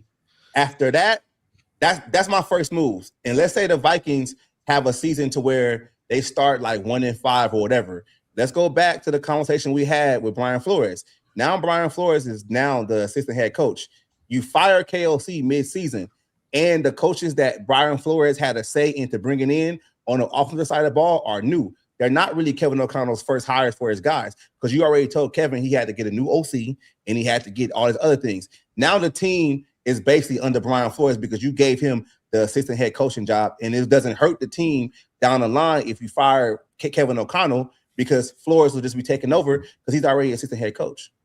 And the offense is new anyway because you told Kevin O'Connell to do that. That's what I feel could happen. Y'all like that? Yeah, unfortunately, we're stuck with the dumbasses that are going to be calling the shots, and this shit all makes sense. But yet, we're going to have these idiots making these calls. That's what I would do. That's what I would do, and that makes sense. You protect yourself because if Kevin O'Connell is going to a situation next year, and let's say he's on the hot seat, for multiple situations, right? You make Brian Flores the assistant head coach. You're basically telling him, "Hey, you're the next guy in line," and the team won't be like, "Oh man, you fired the head coach." You'll be like, "All right, cool. Then we rolling with B-Flow."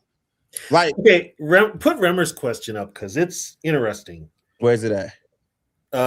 Yeah, Grigson is like the second. He's like the assistant GM, but Wes Phillips has the OC title and doesn't do a damn thing but get coffee and donuts for the coaches meeting. He doesn't call plays. He sits in the press box. He probably says what scheme the offense is in and stuff like that. But on the field, it's KOC calling the plays. So I don't know exactly what the hell Wes Phillips. Nobody knows what Wes Phillips does. Like I said, I think he's the coffee and donuts guy for Monday morning meetings. he makes sure he bring the coffee and donuts for everybody, huh? Yep. But I mean, Grigson is the one that, and let's be honest, Grigson is the one who told the Vikings to sign Kelly and Fries. Right. That was a bad fucking move. Yeah. Bad fucking move. But right there is fireable. But Kevin O'Connell was the one who said he needed a whole new interior offensive line when he really didn't. He just needed to call better plays. You know what he needs is a new offensive line coach. Yeah, that too. Like, man, listen, man, the Vikings need a whole new everything at the end of the day, y'all. This shit, bro, Burrow gonna come and fix everything. Bro, that shit. Okay, first of all, who was the dumbass that started that whole Burrow? It was a post on the internet because he said he was unhappy. I don't give a fuck if you're unhappy, motherfucker. You get paid $55 million.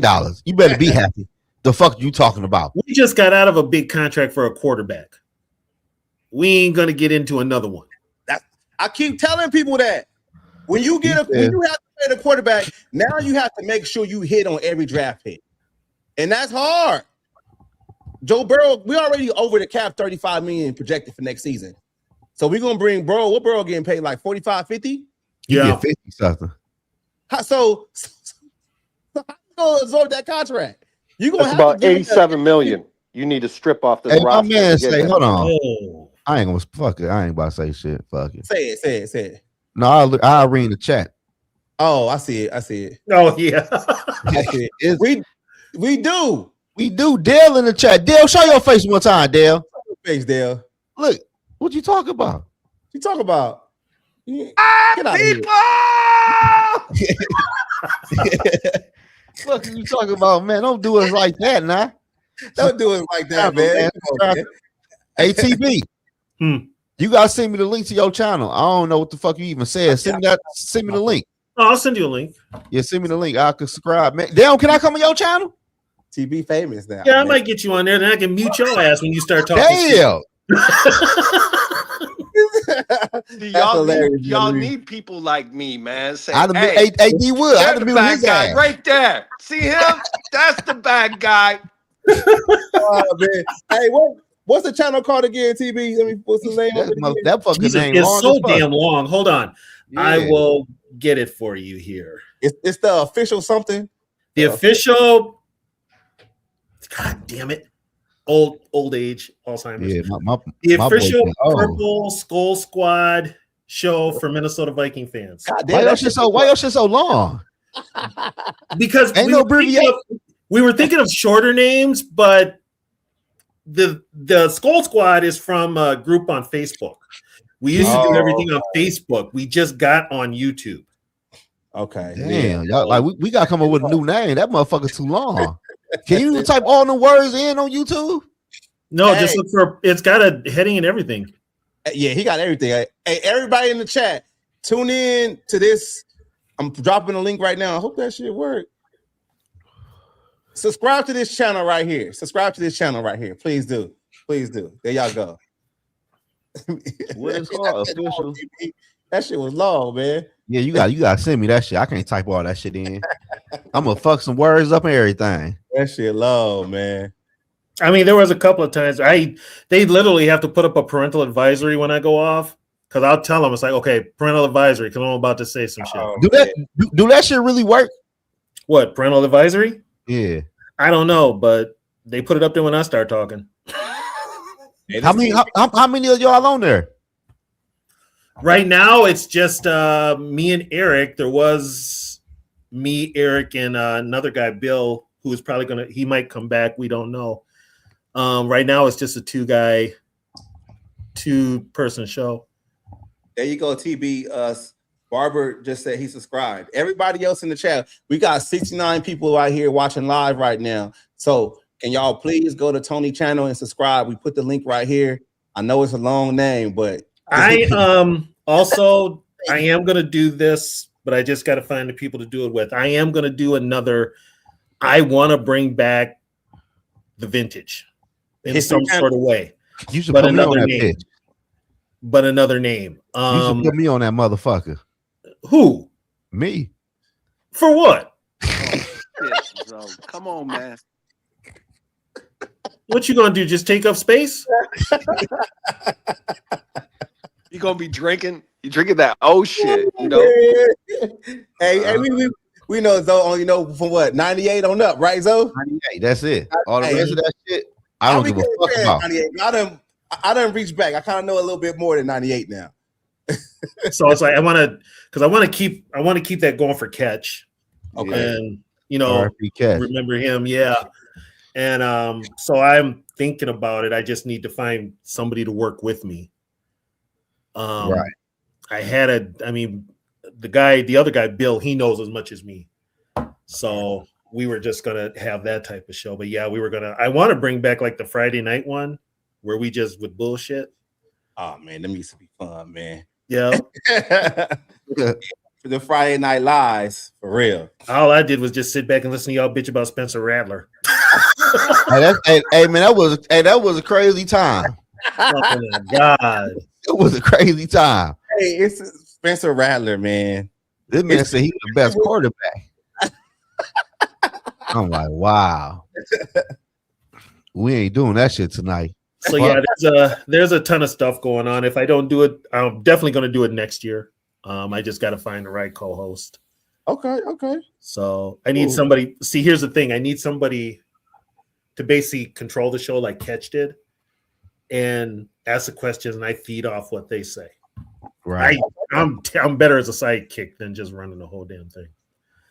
So I mean, if you guys want to do that, what the Venice show? If you want to bring it back some sort of way, we'll give it another name, but I can't do no Venice show. I ain't gonna lie to you. Yeah, you're not in the running there, so you might as well just sit this one out. I'm gonna sit this one out, boss. Nah,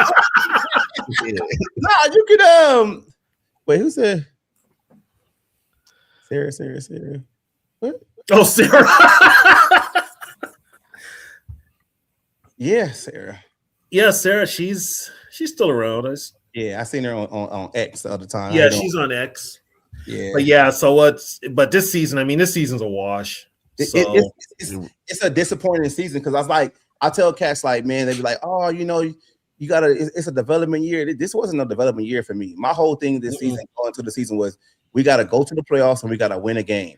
I didn't care how they made the playoffs. They could have fell in the playoffs. I don't care if it was like 9-7 or however it is. Made the playoffs at the wild card, get in there and get a playoff win. I mean, this this season's been a setback, and this has been really disappointing, man. It's like I don't know how you run this back without changing some things around this organization. You can't just run this back as is. It's gonna be the same situation again. Like you need to make wholesale changes. Yeah, you got to. And I think it starts in the front office. But everybody's friends are in the front office. Trust me, I've heard about that. So I don't know who you get rid of. The only one that could be the scapegoat could be Kwesi. They're gonna fry Kwesi. Could be. But who we got in here? Who we got coming in? I just heard the boop. Let's see what we gotta say. Here come the biggest Kirk Cousins supporter. Oh, for God's sakes. Don't put that bullshit on me. That's all you, brother. Yeah, how you feeling, man? Let us know. You watching your boy Kirk Cousins right now against Arizona? My bad. That was a couple years ago. But now, how you feeling about this Viking game, man? Hey, TB, you said this a long time ago. We should have never did this competitive rebuild shit. We would have been so far down the street. Thank you. I did say that. I'm over this shit. I ain't gonna lie to you. I did Not say gonna lie that. to you. I really don't have nothing to say. I'm tired of, same guys with the fucking nagging injuries. Addison at this point, I think Addison is suspendable. I don't know, man. I don't even know how to feel for real. I'm glad we got a W. I'd rather have just lost a game. I'd rather have just lost the rest of these games, but we don't do that here. We don't like high draft spots around here. We like to be middle of the pack. That's what we do. For sure. Mediocre. Minnesota mediocre is real. Yeah. But it's real. Was what depresses me more? Because I'm looking at the Jaguars, right? I'm looking at the Broncos. I'm looking at the Lions. And then I'm even looking at Chicago, right? Mm-hmm. These guys kind of went through the process of just stripping themselves all the way down. And you look at how far they are now. And I feel like we really kicked ourselves in the teeth. I think it's good to say in hindsight, yeah. I mean, we there's no way we would have known. But it's just like, bro, how many times we got to keep doing this, man? Here's the thing. This is the thing with Minnesota. This is the thing with the Wilfs. A full rebuild doesn't put asses in the seats at the stadium. Of course, yeah, they got to get the money. I know how they. I know how they work. And that's the only reason. Because guess what? Ryan Poles was going to get the GM job, but he wanted to blow up the team, including get rid of Kirk Cousins. Mm-hmm. That's why they didn't hire him. Can you imagine, D-Woods, if you would have seen the Jaguars and the Lions in the possible Super Bowl? The Jaguars almost made the Super Bowl in 2017. They was in the NFC title game. They lost. I got you. They've always made it. The Jaguars have always made it a couple of times. Yeah, but I'm saying, you know how young that team is, and to still beat us for as long as we've been waiting on the championship. I think what it comes down to, and why the Vikings don't do that, is they don't have a person that's making decisions that has a good concrete vision. They kind of got too many people in certain people's ear, and they kind of lose their vision of going forward. Because if you think about it now, like look at the situation with McCarthy, right? When they had Kirk Cousins and they had Sam Darnold, the whole thing was, we might need to get a rookie quarterback in here on a rookie pay scale and build around them, and then we can be a perennial playoff team. Then you get that, then you fail you neglect to develop him the right way, and now the word on the street is, now we got to move in and get another veteran here that can run this offense because this offense is so complex. That's not having a strict vision. If you have the vision of actually going out there and you want to build this team to be in the playoffs every year, regardless of you having a first place schedule or a third place schedule, you're going to have to go through these growing pains and actually get better. You're going to have to do all that. But this team doesn't do that consistently. They'll just go ahead and fill the holes and be good the next year and be like, everything is working. Sometimes. And you know what they'll do? like they didn't when they won the 13 games. They ran it back without any changes. Yeah, Here's the biggest problem with the Vikings. You don't have football people making football decisions. You've got people that are business people making football decisions, and all they're thinking about is how does this affect our bottom dollar? Right. Mm-hmm. Yeah, that's what they're thinking about. And that's why you got to have a proper plan, because it's like, I just think like, just like Tony said, if you're seeing what's happening with the Vikings, they're going to be forced one way or another to have to rebuild this shit and tear it down. Because when they had the 13-win season, what happened the year after that? Kirk gets hurt, they lose a lot, and whatever. Then they come right back with Sam, win 14 games. Next year, lose a lot. The league is telling you, you got to tear this shit down and get better. Got to, bro. There's no way around it. Yeah, it's telling you that. Yeah, it's telling you that. Like, you can't keep propping it up, because every time you prop it up and you think you make a step forward, the next year you go right back to where you was before. But guess what? We were talking about making the team younger on defense, right? Yeah, we got older. Younger. We still got to do the same thing over again next year. Is to make these guys younger. Yeah, it's insane. Yeah, you know especially on the back end, you traded all your young corners. Yep, you traded them away. You traded them away, and you didn't even let guys develop. Like, I always give the example of a Xavier Rhodes with corners. Right, when Xavier Rhodes came to the league, he was trash. He was a walk-in penalty like every game. Oh, he was gonna get 3 interference calls from all game, right? But you had to like. Zimmer, but he evolved into a lockdown corner. But you had to play him to do that. Nope. You can't sit a guy on, and just do it. If think about it like this though, y'all. We had a conversation earlier about them not practicing. So do you think guys are going to get better in practice if they're not even being physical? The only time they're going to actually get better is during games, because that's when they can actually hit. Well, it's even worse. If you notice today, there's even some defensive players out there playing defense that avoid hitting. Yeah, it's ridiculous. That's pretty bad. Hey, my perfect example. That is the biggest one. Yeah. He was on your team. Yeah.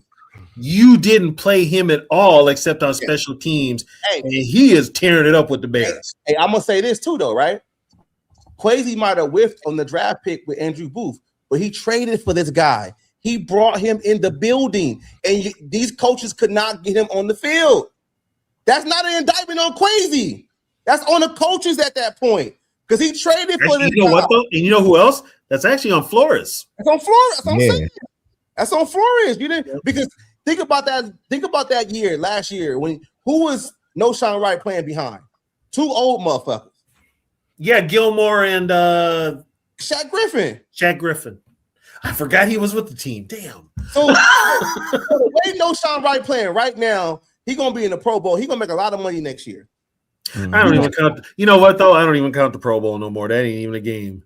I mean, I still like the Pro Bowl. It's stupid for what they did to it. They need to go back to what it used to be. But we let go of Blackman. We let go of Blackman too. That didn't make any sense. We traded Blackman today. That was ridiculous. I didn't understand that. And a Caleb Evans. Yeah. Caleb Evans is a nickel corner in Carolina now. Yeah.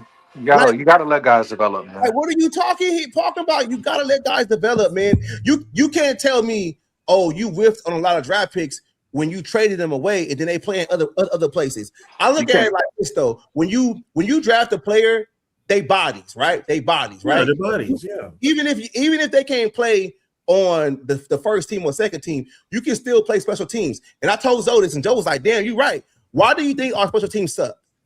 Why? Because our draft picks don't play special teams. You know what else? Though, that special teams coach is a joke. Yeah, and the special team is full of undrafted free agents. Look what George said though. What did he say? It's on the screen. You see it? Yeah, Minnesota. Yeah, they can't develop. They're not developing players, bro. They can't develop anybody. We said this shit last year. They're not developing players, man, and it's sad. It's sad. Look at Overshown with Dallas. Yeah, he couldn't get on the field over here either. See? So, it's crazy, bro. Whoa. Overshown was a Viking? I thought he was. He started with us, didn't he? The linebacker? Yeah. I thought he did. They drafted him. Got drafted there. They drafted there. Cowboy What drafted. linebacker am I thinking about that we drafted? I was about to go off. We traded Andrew Booth. Okay. We drafted I Booth. said, what? Who did we get that went over there that was actually doing well that we drafted? We got Noshawn Wright from Dallas because Dallas wasn't playing them, so we got Noshawn Wright, and then we didn't play him next year. It was a Booth. It was a Booth thing. I'm getting the it was okay. a Booth. Got it. Booth is out of the league now, ain't he? Or is he still? He's still there. He plays special teams over there. Oh, I would rather him play special teams with us. Like for real.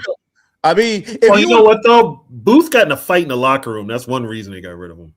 Okay. Also, keep your glue guys too is important too, because letting go of Bynum obviously affected the team. Was it a receiver? Who? What that Booth got in the fight with? Yeah, Probably. See, you know what that reminded me of? That reminded me of Xavier Rhodes and Stephon Diggs getting into a fight in the locker room in preseason. You know what though? Diggs I don't mind that. Need to get knocked the fuck out. Yeah, man, this shit has to get better. But I think you can, if you can have a good draft next year, and you're drafting good players that can fill needs, and you can actually spend time to developing, this team can be back on track because they have a lot of draft picks next season. But here's the thing, though. Here's the thing for all of you guys. If you don't make any changes in the front office, you keep everything status quo. Do you trust them?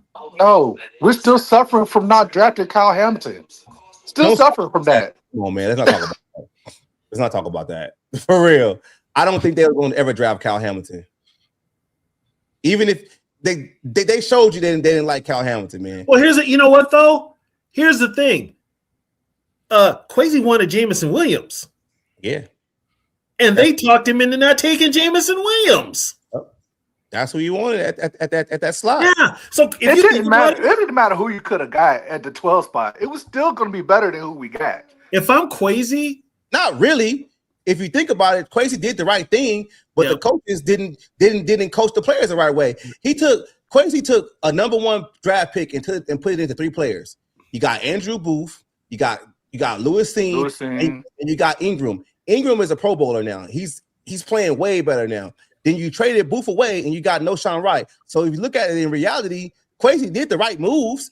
And here's a bitch. Lewis-Cine got a friggin' ring with the Eagles sitting on the damn sideline. Yes.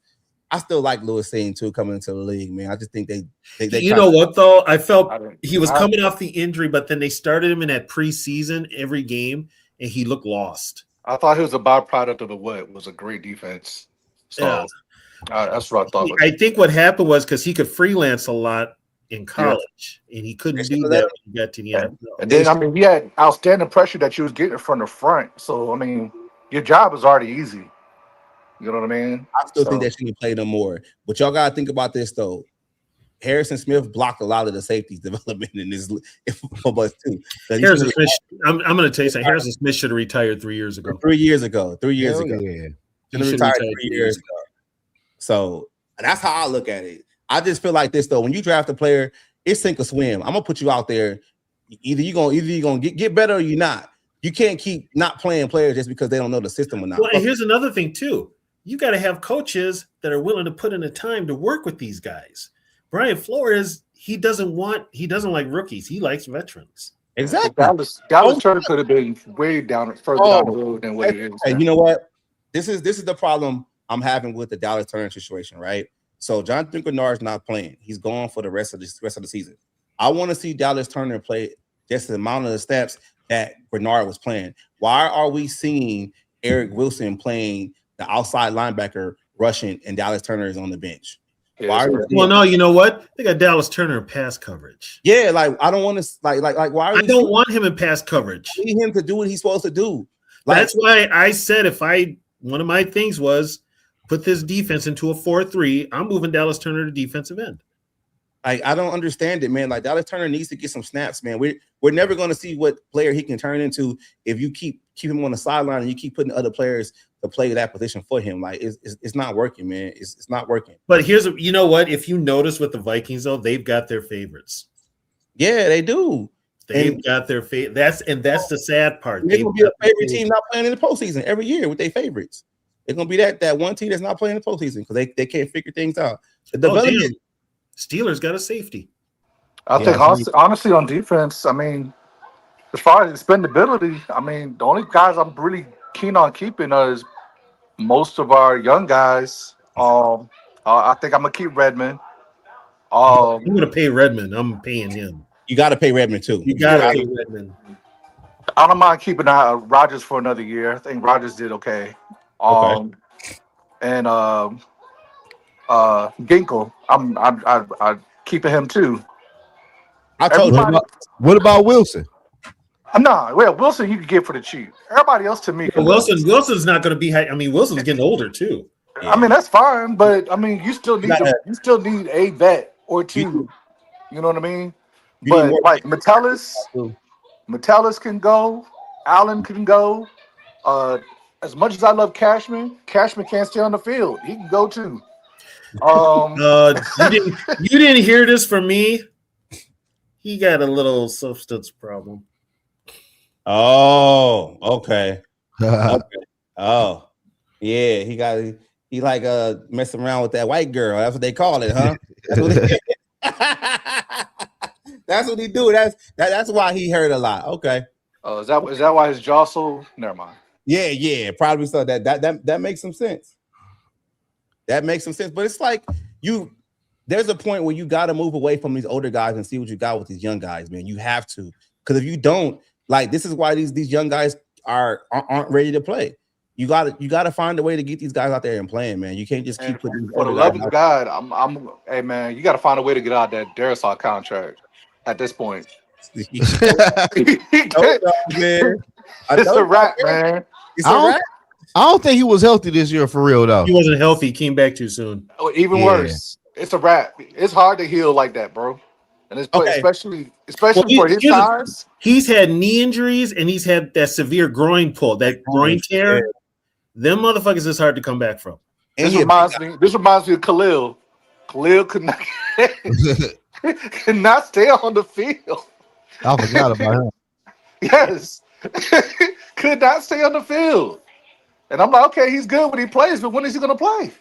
Well, yeah, that rookie year he was fine, but then that every year after was terrible. It's been the repeat.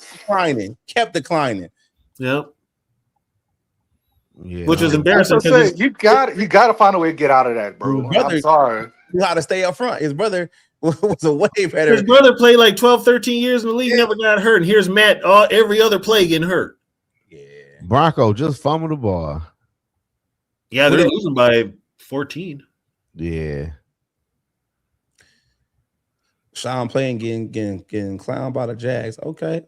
I see it. So if y'all had a choice, right?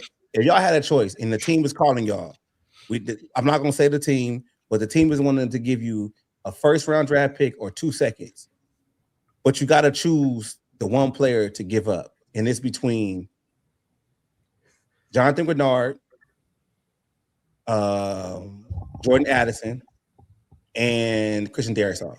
Who would you? All three can go. Well, who would you only do one? I do Grenard. Shit. I do Addison. Grenard could go too. Okay. Hey, Grenard had a down year though, y'all. We got to start talking about that though. Okay, yes. First of all, Grenard should have had at least 13.5 sacks. He missed about 10.5. Yeah. But he got the pressures though. I thought we liked pressures. But he couldn't finish it. They get people paid around here, But no, I mean, Dallas Turner's supposed to be the younger version of him. So that's why I get rid of Grenard. And they're not playing him the way they should. The way they should. Yeah, that's my biggest gripe, man. Yeah, they're not. I mean, this coaching staff they're either tone deaf or their egos are just to the point of they don't listen to nobody. I think it's the latter. I think it's the egos. Well, we know it's the ego with the head coach. Yeah, the head coach is a joke. He's a joke. We know it's the ego with the head coach. I knew it was going to be bad when he said he was calling plays. First thing out of my mouth was like, "Yep, Red Children's 2." But that's the other thing too with right? With Addison, Naylor's been out playing Addison all year, dog. So it's like for me, Addison for today. except for this. this is the thing with Addison though. We seen this before. We seen a number 3 receiver play good in limited spots, and then we move him to the 2, and then he can't do it. That's the same thing that happened with KJ Osborne a couple of years ago. Like when he was a number 3, he was dope. He never missed any plays. He never. When he was number 2, he just when he became number 2, he just couldn't do it. I know the defenses are looking at you differently, but this is what I would do. You already got Addison for 2 more years under cost control, because you can put up the 5th year option or whatever. If you can try to find some kind of way to re-sign Naylor and then tell Addison Naylor y'all gonna split number 2 reps, I would do that, because I just don't want to pay Naylor the number 2 role, and then we get him, and then next thing you know, he ain't number 2. He really a 3. What are you doing with the growth of Felton then? Felton would be a 3. Felton be a 3. I think I believe in Keenan McCardell. Every receiver Keenan McCardell's had since he's been in college at Maryland with Stephon Diggs to Justin Jefferson. I'm with you. I think, but that's why. But I'm with you on that. But that's why I say Addison is expendable to me.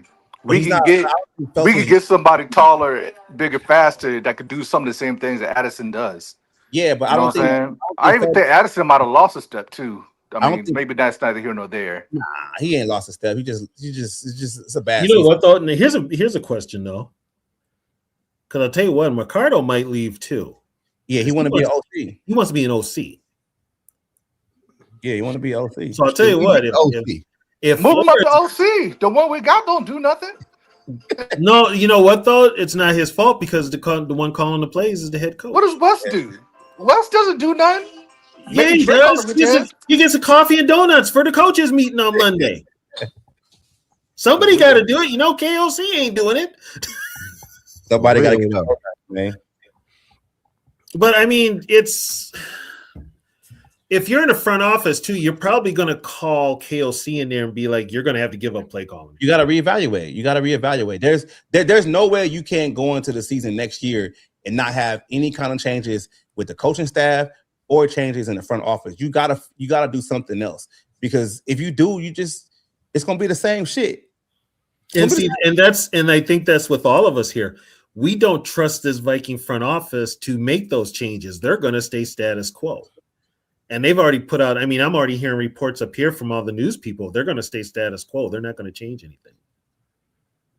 Yeah, So that don't give me much hope for the future of this team. I'm just going to be honest. Yeah. In order for you to get better, you got to start having uncomfortable conversations and uncomfortable decisions. That's just what teams got to do. And if you can't do that, you're gonna stay in purgatory. We're gonna still be the same thing where we make the playoffs every other season. You know what though? Well, not in Minnesota. They love mediocre. Let me tell you. Man, you gotta make the tough moves, man. Bro, we about 1 or 2 bad contracts from becoming Washington for a couple of years ago, where they would just come to this team to get paid, bro. You know what I mean? That's where it's almost there. He said West did anything because he got a DUI. That's true. That's true. Now that I think about it, he might not be getting the coffee and donuts on Monday. Yeah. He might not be doing that. That might be Josh McCown. That's another one where I feel like that's a conversation you got to have, because if you look at Josh McCown, when he first became a quarterback coach, that was Bryce Young's worst year. And look at McCarthy, look at Brosmer. They're not developing anyway. They're not developing at all. You gotta bring in somebody who has a reputation and is known for developing a quarterback, because that's the end all be all with this team, is making sure that McCarthy is developed the right way first. That's what they gotta do, man. Like it can't be. But the problem is, like, you're right, D Woods. But the problem is, you've got a bunch of people in the front office who basically they're relying on what KOC does because they don't know the sport. And that's the thing, though, too. I'm glad you said that, because that's like when you don't know about a car and you go to a mechanic, or somebody comes to your house and you know about plumbing. They can tell you any damn thing of how to fix it, because you don't have no expertise. You just know you want it fixed. They can say, you got to do X, Y, and Z, and you believe it and you pay for it. And somebody else who knows that you pay for that shit, they got you. Then you don't know. But it's like we already in the gotcha stage, though. We already there, because this is 4 years in. That's what I'm saying. Like, it has to be some kind You're 4 years. Here's the deal: 4 years in, no changes. Matter of fact, he's gotten worse in some things. Yes, you're not going to get any better. So if you think if that front office thinks all of a sudden they're going to put together a run like they did the year before, that wasn't even happening. That wasn't a run, Tony, because you lost. That's not. But their thinking is it's not a run, man. You lost in the first round. A run is when you get to the divisional round and you. Yeah, you was right though. No, but here's what I mean. In their mind, you won 13, then you won 7 the next year. You came back and won 14. Now you're only going to win 7, maybe a couple more. But if you come back next year and you put up 12, 13 wins, they're going to think that's a successful win. They're going to think that's successful. That's not a successful. You didn't do that. I know it's not successful. It's not, man. Don't yell at me like I'm the one making these goddamn decisions. And for the love of God, can we not do any more Green Bay leftovers, please? I think I'm over that. Oh, that will never stop. I like the shit. I like that. Never stop. Never. Nope. I like that. No. Put it this way: as soon as they're ready to get rid of Josh Jacobs, he's gonna be a Viking. Right. Don't wish that on us, bro. don't do this. Don't do that again, bro. I'm just saying. So, who's your first pick for next year, bro? I haven't even looked at. We got so many needs. I mean, are y'all on the Jeremiah Love train? Like it seems like everybody else is. All I want to do is run the ball, play defense. Now here's the thing: if you get Jeremiah Love, you gotta run the ball. Does that mean that KOC is going to run the ball? No. Hey, because okay, hey Tony, but listen, we gotta think about this. If we do get Love, it don't matter what KLC gonna do because KLC gonna get fired mid-season anyway. I hope. So when the new people come in, they have a nice running back at the 1-2 spot with him and Mason. Yeah, like people say, don't get Love because we don't. I don't give a fuck. KLC not gonna survive after next year. Yeah, but you know what though? You got to get through those first 6 games to get. I'm just saying. Get the best player available because he ain't gonna be the one doing the shit. It's gonna be somebody else. Exactly. He ain't gonna be the chef cooking anyway. After about 10 weeks in. This is the thing how I look at the Love situation, though, right? You had Crazy revamp the interior offensive line and do multiple things to make the run game a whole lot better this season. And Kevin O'Connell still said, "Fuck it, we dropping back 45 times." You get Love. That'll be the second time your head coach said, "I don't give a fuck what y'all doing in the front office, trying to help me out. I'm passing." And Zoe's right. He gotta fire that because he gonna roll again. You know what though? Here's a problem with that though. The Vikings don't fire coaches in midseason. Unless Brad Childress got fired, didn't he? You know why Childress got fired? Because Randy Moss called the Wilfs and told him what was going on. The Wilfs had no idea what was going on with Childress. That's why he got fired. Childress was a different story, bro. Wait. Mid-season. I hated Brad Childress. What about Frazier? End of the year. What about Tice? End of the year. Oh, and Mike Tyson was 15 minutes after the last game. End of the year. But look though. What about y'all know Brad Childress fined Troy Williamson a game check for going to his grandma's funeral? Yeah, he got fined. Who? Yeah, he did. He fined Troy Williamson's grandmother died. Passed away, so he went to the funeral and Childress fined him a game check. And the players on the team that were the captains had to go to Childress and say, "Bro, you got to rescind this shit. This is bullshit." Yeah, like that's how bad Childress was. Straight up asshole. Yeah, he was.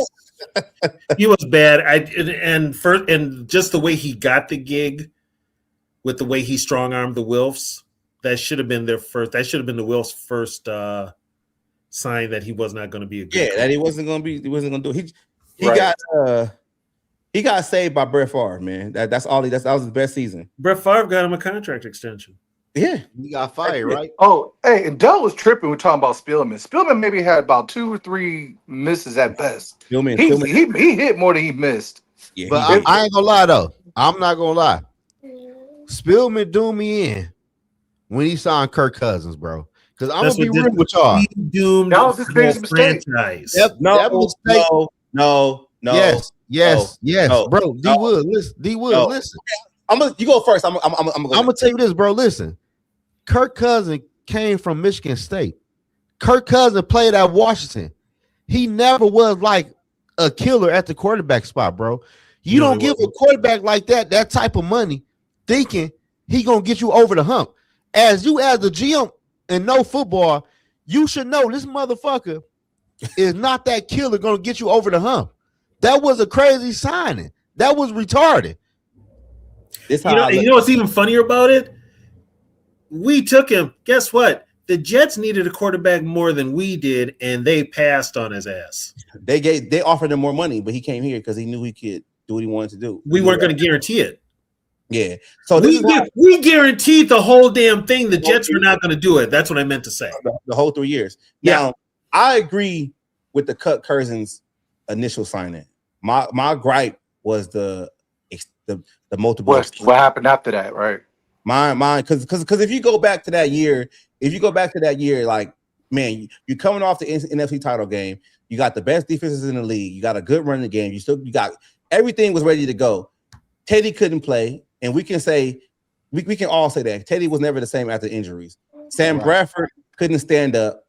Then you had Case Keenum. You knew damn well Case Keenum was a goddamn backup. That's why when he went to Denver, he was a backup. Straight up. He failed. I think the initial signing of Kirk Cousins was the right move at the time. He was the best quarterback coming out of free agency. That's what you did. And you protected yourself because you only gave him 3 years. When you re-signed him. Yeah, but then you kept extending him and you got nothing. You got nothing in return. My point right there, though. After the 3 seasons, you could have just let him go. You kept re-signing him. That was the problem to me. I feel you, D. Will. My whole thing is this: let's be real. When the Vikings signed Kirk Cousins, bro, and they were looking at him, you knew damn well this quarterback ain't about to put us over no motherfucking hump. No, his numbers was there, bro. His numbers was there. The play style not though. The numbers are always there because he's a garbage time guy, man. But look, look though, right? I'm gonna just be real. I'm just playing devil's advocate. Kirk Cousins' first year in Washington, 2015, 4,000 yards, 29 touchdowns, 11 interceptions. The next what was the record? What was the record? I'm not saying the record. I'm just saying the stats. But listen. But what I'm saying is he was supposed to be the final thing to put them over the hump. Because he never won big games in Washington or at Michigan State. They didn't look at it like that. They looked at it as we don't have a quarterback. Everybody sucks. So here's the thing. Like you're saying, D Woods, but here's where the Vikings should have knew they did not have that quarterback. Remember, we had to win that Bears game to make the playoffs? Yeah, his first year. Hey, Tony. Oh, you talking about with 10 points felt like 50? Yeah, Tony. About that game?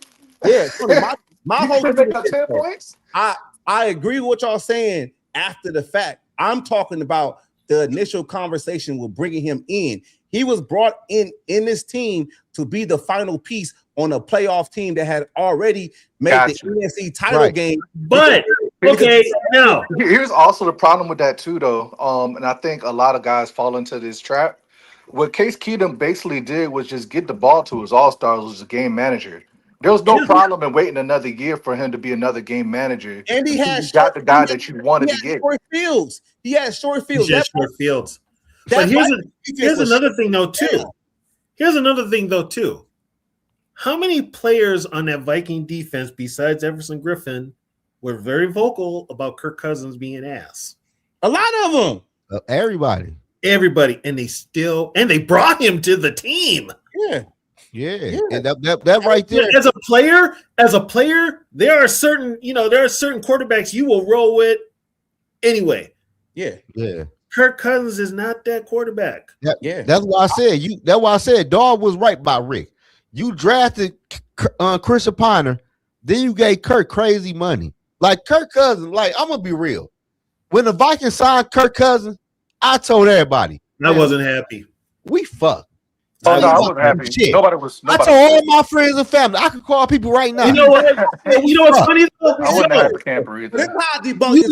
You know how bad it was when Mike Zimmer said that signing was going to cost people their jobs, And it ended up costing their Yeah, job. and it did. And he not like that. He never was. Let me ask y'all this question, though. Let me ask y'all this, and I want y'all to think about it. Tony, I want you, especially you. The NFC title game year, right? The offensive coordinator was Pat Shurmur. Pat Shurmur drew up a great scheme the whole time with Case Keenum. Shurmur leaves and gets the head coaching job at New York. It doesn't pan out. And then I think we get Gary Kubiak or somebody. No, else. it was DiFilippo. DiFilippo, right? DiFilippo, right? Yeah. Kubiak was later. Do you think that offense would have been a lot better if Shurmur was the architect with Kirk? No. I don't think it would have mattered. I don't think it would have mattered. You got AD Woods. You gotta have that shit in you, bro. Reason, and here's the reason why though. You got to think about when he was in Washington. How many guys did he go through in Washington?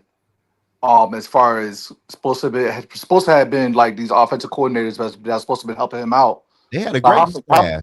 Yeah, and he couldn't do it. He ain't do shit in Washington. And look, and just being in this area, and there are a lot of Washington fans has been around. They told me when we got him, they was like, bro, it wasn't worth the money. That was the reason we wouldn't pay him because he got the numbers, but he doesn't win these games. Yeah, but I'm saying the Vikings would. He's so risk averse. Well, crazy numbers. But you know what though, and this is the problem with the Wilfs. The Wilfs are desperate. They are reaching for quarterbacks because they're using the model of what Green Bay does. And Green Bay's had 3 quarterbacks in 30 years. They all drafted guys. So Minnesota. Well, the Wilfs are like, we've got to find that franchise quarterback. That's what our problem is. But Tony, can I ask you a question? If you said the Vikings is taking notes from the Green Bay Packers, how long Aaron Rodgers sit behind Brett Favre? And how long did Jordan Love sit behind Aaron Rodgers before they got the quarterback spot? 3 years. 3 years. And the only reason Rodgers was a starter was because McCarthy wanted to play him. He was sick of Brett Favre's BS. No, but what I'm saying is the Vikings want JJ to be quarterback number 1 when JJ wasn't even ready to be quarterback number 1 inside of your offense. And you know what? That starts with the front office. That's what I'm saying. The Vikings, KOC don't know what he's doing with the quarterback spot. He do good with veteran quarterbacks, yes, but he don't do great with them. You know why he does good with veteran quarterbacks? Because they've seen all those plays. They know how to play quarterback. Because he's got to actually just work. Give these guys a playbook and be like, here you go. Yeah, that's it. Yeah, that's it. Exactly. That's it. And then he just takes the accolades. Yeah. The Pittsburgh Steelers are beating the Lions right now, 15-10. The Lions might not make the playoffs this year. If the Lions lose this game, I think they're out of it. No, they ain't out. We got to But they lose us. They need help. The nail in the coffin. They would need If help. they lose us, it's over. They lose us, it's over. Yep. Yeah. But the Lions, though, I ain't gonna lie. The Lions need a real OC, though. That's their problem. Yeah. Well, you know what though? They're coming off of Ben Johnson. And Ben Johnson's the truth. Ben Johnson. Yeah, and Ben. Well, hey, listen. I gotta say this because I told people last year, Caleb Williams was nice, and everybody told Caleb Williams was trash. Only reason I talk bad about Caleb Williams is because of the Bear podcast, because they fucking crazy. Yeah, they fucking crazy. Caleb Williams is nice. Oh no! Hey, you remember that conversation we had? So I was like, I'm not with you with Caleb, dog. Like, Caleb can rip it, bro. And that was like a real big thing. I was like, hey, y'all talk about all this other stuff that don't have nothing to do with football. Hey, exactly. Yeah. All that other stuff they got nothing to do with football. Nothing to do with football. Caleb nice, man. Caleb nice. he got the skill. Does he have a mentality? He balled yesterday. He been balling for real. You figuring it You out. know what, though? He has a chance. He has a chance to test it out now. He don't. We'll He don't see. turn the ball over though. Here's the thing: Green Bay lost that. Green Bay fucked that game up themselves. And I'm gonna say this, man. I'm gonna say this. Jordan Love is fucking trash. Like, let's keep it a buck. Like, let's be real. Jordan Love is a fucking fraud who robbed the Packers and I'm happy the Packers signed I'm him happy that happened there. because that fucked they cap up. Jordan Love ain't shit. And Michael Parsons. That And San Michael Francisco Parsons. game. And Michael That I San Parsons. said Francisco it. game I got said him they both got him fucked the paid. cap up. Mhm. Michael Parsons ain't like that. Michael Parsons is a defensive player of Jordan Love. I never liked Michael Parsons, man. Me neither. He never showed us in big games. What is part? Is he technically a defensive end? He's I just think- Yeah, he's an edge, basically. You know, you can play him standing up or sit or putting his hands in the dirt. He's a guy. He gonna do enough for me, man. Malik Willis. Yeah. Hey, we could bring Malik Willis here. No, he No. about to get paid. He about to Nah, get paid. He ain't fucking with Kevin O'Connell. No. Just like Tony said, quarterbacks might want to avoid his ass now. Yeah. For real. They might avoid his ass and be like, I'm good. Shit, I know the running backs avoiding us. For sure. Yeah. The Packers might not even make the fucking playoffs for real. Hey, wouldn't that be some shit though? You know what? And they play the Steelers next week, right? And they play us. And then they end the season with us. Yeah, we can end their season. We could end their season. And we can end the Packers season. Hell yeah. That's a We're win. getting the Lions and the Packers season. That's a win. That's a win. Yeah. Hey man, Justin Jefferson ain't And here's the thing: we broke even with the Bears, and that's only because the special teams dude fucked up. So The Packers play the Ravens next week. a loss. in Green Bay, I don't know. Yeah, in Green Bay. Yeah, my bad. I don't think it would matter though, because I think Packers are just too hurt. Yeah, the Bears, like, I talk shit about Caleb Williams because of the Bears people. They ignorant. But Caleb Williams is a good quarterback. Look what he did in overtime. He threw that fucking dime. And you know what's funny about that though? You right though, because you can't even tell them Bears fans. You can't even be like, "Hey man, Caleb playing good." You damn right he playing good. The fuck you mean? Yeah, like, you can't. That's why I got dog his ass, and I hate to do it. Funny. I ain't lying, man. The Bears fans is wild, man. Like, Yeah. nah, motherfucker, it was a damn good win. Shit, you know what the fuck I talk about? You wouldn't know, fucking loser. Like, Yeah. yeah, bro. Like, damn, I'd be bro. like, first of all, motherfucker, pump your brakes. You ain't did shit in 20 years. That's Yeah. Bears fans, man. I'll be like, damn, I don't even want to say nothing to these motherfuckers. And look, and they ain't won in even longer. Yeah, they just, Exactly. any other Exactly. Lions fans do that shit too now. They done came down to earth a little bit. But Lions fans was like that last year. You say anything, they all fucking, like, get the fuck out of here. Here's the thing. It's like the two teams that won the division back, Lions took the division, now the Bears, talking the most shit and ain't did shit in 20 years. The Lions has been about 40 years. 40, come on, man. I'm just saying, I be telling like, hey man, I just want to talk football. I just want to keep it real. If your team playing cool and y'all looking good, When they start talking, here's the thing, D Woods, when they start talking all that trash, they don't know football. Hey, for real. It's easy to get us motherfucking talk trash, but when we start talking you can talk trash. Here's the deal. I can talk trash with the best of them, but my shit backed up with some facts. Fucking And half these motherfuckers that be talking shit can't even spell Google. So I ain't worried about them. They ain't gonna try to figure out if I'm right or wrong. So fuck them. This guy said, see, he go Bears fans. This guy said, A hell of a lot more than the Bears. Yeah, okay. Yeah, I'm just calling it out, man. We just want to talk football. Sometimes y'all fan bases, man, y'all want to talk shit all the time, though.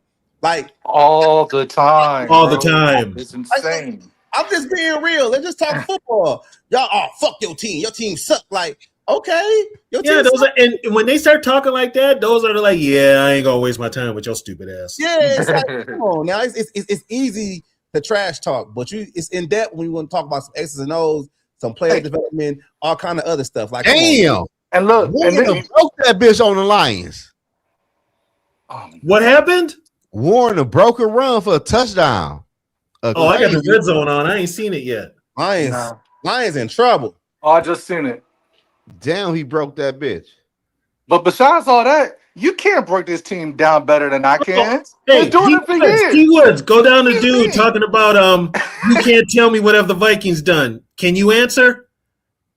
You don't want to get in that debate with me, motherfucker. So they won the division a couple times in 20 years. No, that trash talk. That trash talk. If I know Viking history, you know damn well I know Bears history. For sure. So don't even come at me with some bullshit like that. I'll embarrass your ass. See, I told y'all Chicago Bears fans, y'all be talking crazy until you bring somebody that know X's and O's. First of all, like I tell people, I'm a Viking fan, diehard. But guess what? I'm a fan of the sport of football. Played it, coached it, watched it. So, and you can't tear down our own team like we can. We've been doing it for years. Trust me. The Bears been bearing down since '85. That shit don't. That trash talk shit don't matter. Bears ain't been on the Vikings forever. The Bears was fucking looking like they was dead for 20 years. For sure. They ain't did shit since '85. Yeah. Shit. I told you. They get up on here, man. We just want to have football conversations. Y'all want to talk shit. Nah, y'all want to talk trash. That's it. It be the Lions fans though that piss me off though. Like the last 2 years, I said, man, ain't no way y'all talking this much trash, bro. Yeah, man. Ain't no way. Man. That's like your little brother. Your little brother finally beat you at Madden after 20 years. And all that shit. You know what I'm saying? Like, come on, bro. Relax. You know come on, man. Oh, that's bad. Like, stop. Damn. You know what I'm saying? Like, come on. Man. Yeah, anytime anybody want to talk football, I'm here for it. Straight up. For real. For real. It's like there's so much into the game that a lot of people don't see, and I sit there and dissect it with my friggin' OCD ass and fucking I'm like, nope. I saw the argument today on the sideline between JJ and KLC. Look at this comment. This is what we talk about. Yeah. Oh, motherfucker, I talk football when we win and lose and tie. Don't matter. Okay? I talk about the sport. That's what we talking about. Y'all always be like, oh, yo. The only reason you motherfuckers talking now because you gonna won the division. If you was like in Minnesota's place, you would be quiet as a church mouse. Saying shit. Just keep it real. Keep it real. And your only rebuttal is gonna be y'all suck. We know we suck right now. If you've been watching for the past fucking 2 hours, we told you so many times that we fucking suck. Tell us something else that here's the funny part. You know we suck because we as Viking fans are telling you we suck. You want to come on here, y'all suck. Y'all suck. That's like you ain't telling us nothing we don't already know. Chill. Just chill. That's exactly how yeah. Fans, man. That's what I'm thinking. I just want to talk shit. That's who's the top seed now in the NFC? The Seattle. The Seahawks. Yeah, I think Seattle. Oh, that's right. They're ahead of the Rams. Yeah, bro. Who let them get Shaheen, bro? Like that whole team is like an aerosol. And do you have? Oh shit! Oh damn, we lost him. He got to talking. He muted himself. Are the Jaguars gonna beat the Broncos? It looked like it. Down by 14. Hey, he said he really just came to fuck with Zoe. Okay. That's my guy. All right. We get it. Oh man. The Seahawks, I don't know why y'all think the Seahawks are gonna be one and done with that team they got. I don't know why people think that. It's the team, but nobody trusts Darnold. I trust that team. That defense nasty. I think they're gonna be okay. They're gonna win a playoff game. So what's gonna be the talk? What's gonna be the conversation if and when Sam Darnold wins a playoff game? Oh, they're gonna be like, we should have kept him. I know we should have kept him, but doesn't that show an indictment of Kevin O'Connell? Hell yeah. Just like how Zoe was saying, when Darnold's bad in Minnesota is completely different from Darnold's bad in Seattle. When he was bad with us, he just self-destructed, couldn't do shit. But it seems like they're able to have him play through the interceptions and the bad plays, and they still win games. Because one, you've got a head coach who's not calling the offense, and you've got an offensive coordinator that's got a running game. That's the biggest part. Right. You know, you take a lot of pressure off your quarterback when you can run the ball. That's what I told Cass about Daniel Jones this year. Daniel Jones was looking good because his defense was playing good. He's looking good because he had Jonathan Taylor. They was running the ball. Yeah. It was running the ball. Okay, look, I gotta address this. Says we had Darnold and Jones, and we shouldn't have kept Here's the thing with Darnold. Darnold was going to get paid. Now, keep in mind, folks, Minnesota did not want to pay top dollar for a quarterback anymore after they were still paying for Kirk Cousins last year. So guess what? They weren't going to be on the hook for Darnold because he was going to get paid. Jones, they offered Jones a contract. Yep. But he wanted to be a starter somewhere else. He wanted to be a starter. That's why he signed with the Colts, which, okay, now get this stuff. They're talking about Jones coming back to Minnesota. He won't play for another year, though. He's hurt. Yeah, he's hurt. But like, I'm talking about hurt. On one leg, he's going to have to sit out for a year and a half. He got a broken leg on one leg, and on the other leg, he got an Achilles going on. So, like, okay, look. And I got to talk about this too. Look, man. Bridgewater. A lot of people don't know this. Let me tell them, D Woods. Bridgewater got hurt in practice because of Adrian Peterson. That's who broke his leg. All right. Zimmer was willing to run with Bridgewater, and Bridgewater would have probably been perfect for Zimmer, but Bridgewater got hurt, so the Vikings panicked, and that's on Spielman, and he got Bradford. Yep. And then they were going to roll with Bradford. Well, Bradford damn near cost his team a game against the Bears the next year, and they had to put Keenum in to save him. So he was already damaged goods. Bradford was already damaged goods. This team needed a quarterback. Was Kirk Cousins the answer to me? No, because Kirk Cousins you paid top dollar, guaranteed money for him, just a stat quarterback. That's all he was. That's my whole point. Yeah. You paid a lot of money for just a stat quarterback. Bridgewater couldn't play. That's what people got to understand. Like when Bridgewater left, right? If y'all forget, he went and signed with New York. New York cut him in the offseason after preseason, and then he had to go sign with New Orleans after that. He was not ready to play anymore. No. He was not the same player after the injury. So when people bring up Bridgewater, that's why they went to Cousins, because he was the best option. And just like Tony said, he was just a stat pattern. That's all it was. Because everybody out there right now in the chat and YouTube, so at that time, let's go back to 2017. Who was the next quarterback available outside of Kirk? Well, we got him in 2018, didn't we? We got him 2017. Well, 2018, yeah. 2018. Yeah.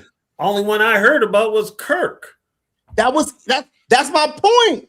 That's what I keep saying. Yeah. Nobody else available. You wasn't going to draft Lamar Jackson in the draft. That wasn't going to happen. That was the only viable option available. You had two quarterbacks that had no knees, and then you had a quarterback that you knew was a backup, and you wasn't going to do that. So everybody keep talking about, should never sign.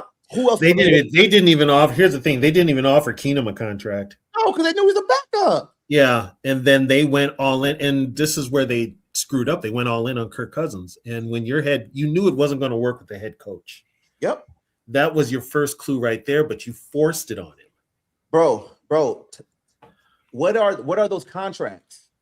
Kyler Murray has a large contract, and so does Tua Tagovailoa. So does Tua.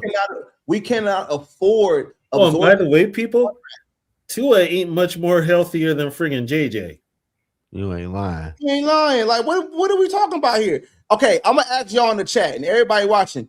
Give me 3 quarterback options that are healthy, low cost, and can come in here and run this offense. Because y'all just giving out names that don't work. We're not trade. If this team has multiple holes on both sides of the ball, why would they trade multiple draft picks to get a quarterback that's going to be costing so much and make the salary cap even worse? Tell me how that makes any sense. Also, there is talk that Murray could go back to baseball. He's still young enough. Yeah, there's talk that the A's still own his contract. So yeah, I would. He gonna make more money there. Yeah, do it. Mac. Okay. This is how y'all don't be. You can't trade for Mac Jones because Mac Jones has a 2-year deal with San Francisco, and the San Francisco 49ers know Brock Purdy might need surgery for that foot at the end of the season. So, which means you might start the season next year with Purdy on the PUP list. So, why would you trade his backup when you know Purdy got injury problems? Wasn't Purdy hurt? He been hurt all year. It's his foot, right? Or is it knee? That's because of the foot. So why would you trade Mac Jones when you know Purdy got foot issues? Yeah, exactly. And that's the reason why they signed Mac Jones to a 2-year deal so they can have that insurance. Next person you want to ask about, please. And I'm gonna say it again. Give me 3 quarterback options next year for the Minnesota Vikings that make sense. Go ahead, what's up, D Money? Lamar. I know they're not talking about Lamar Jackson. What he have done for us? It was wait. They wasn't going to Lamar Jackson, man. People forget Lamar went 32 overall. Nobody wanted him in the first round besides the Ravens. And you know why? Because they wanted to convert him to another position. They thought he couldn't play quarterback. But now, did they still have Flacco? Yeah. Yeah. Yeah, still have Flacco. He said he did think that he could throw. As they fly, how he feels. Okay, look. I'm gonna burn it. Justin Fields. So you telling me that you think the Vikings should go ahead and get Justin Fields when Justin Fields can't throw down the field? Justin Fields has not developed. He's been in the league almost 5 years, and he ain't developed to a starting top caliber quarterback in this league at all. You know what? I'm gonna put this out there. If you're gonna do that, you might as well just go get Trey Lance. You might as well.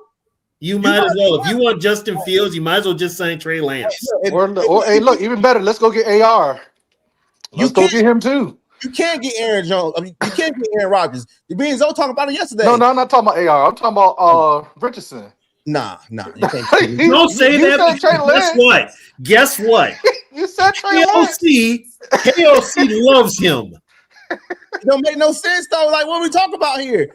Like, KOC loves him. Okay, let me talk about the Aaron Rodgers shit. You can't get Aaron Rodgers because Aaron Rodgers will clown Kevin O'Connell in the media. That's why they didn't sign him. That's why they didn't sign him. So you can't. Now you're talking about the show. So wait a minute. Whoa. D Wood, now that you say that, if I'm GM, I'm signing Aaron Rodgers because I'm gonna let him clown.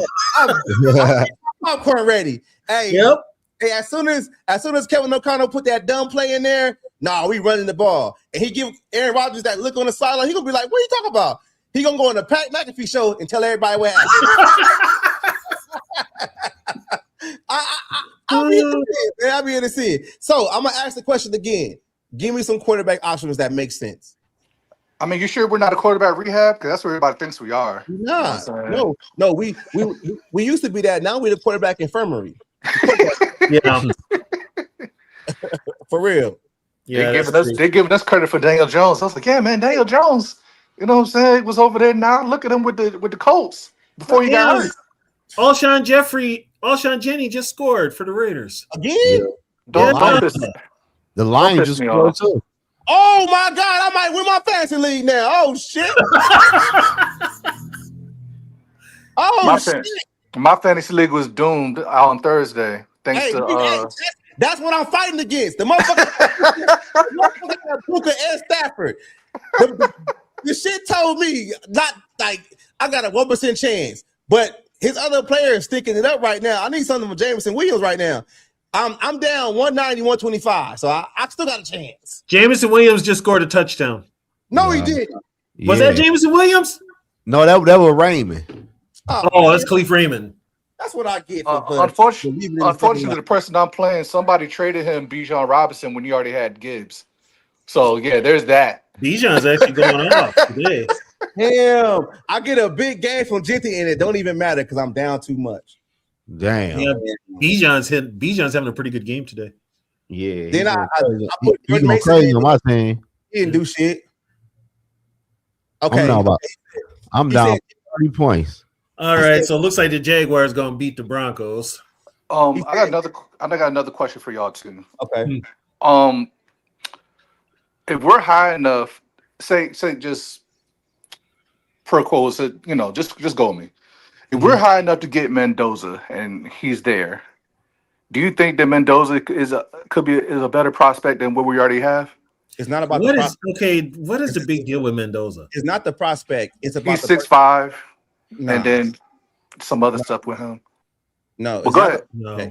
Okay, I look at it like this though. I believe when you go back to the draft with McCarthy, anybody that the Vikings would have drafted, it would have all looked the same because as we can see now, they would have had KLC running the show. Yeah, Kevin O'Connell can't develop any talent. So if you go out there and you get another quarterback and you waste a first round pick on another quarterback, now you got 2 first round quarterbacks on the same team that can't develop. Yeah, it makes him look worse. Yeah, and here's the funny part. Everybody says that he wanted Drake May last year, but guess what? You know why Drake May is so good this year?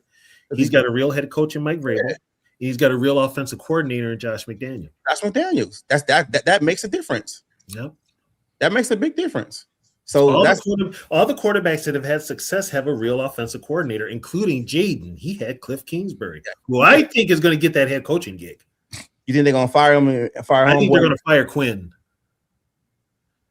Yeah, I think they're going to fire Quinn and hire Kingsbury. Yeah, Dude's going top 5. Yeah, I know that. But we're not looking. Yeah, he's going top 5. He's going top 5. We're not looking at a quarterback this year, though. We're not. I'm just saying, just hypothetically. I want Caleb Downs. That's me. You know what I'm saying? Man, give me the I want an attitude. I want attitude on defense. I think that we've been missing that for a little while. We need attitude on the whole team. That too. And that starts with the head. I have never seen a Viking team this soft. Have you guys seen I've never seen the offense this soft. Like this guy said, I never have either. I never have either. This guy said Milton. You trade for Milton. Didn't Milton cough the ball up today? A scramble.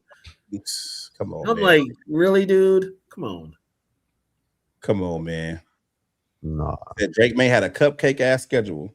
Man, I need something from Trey McBride, man. What y'all doing over there with the Cardinals, man? Y'all can't do shit, man.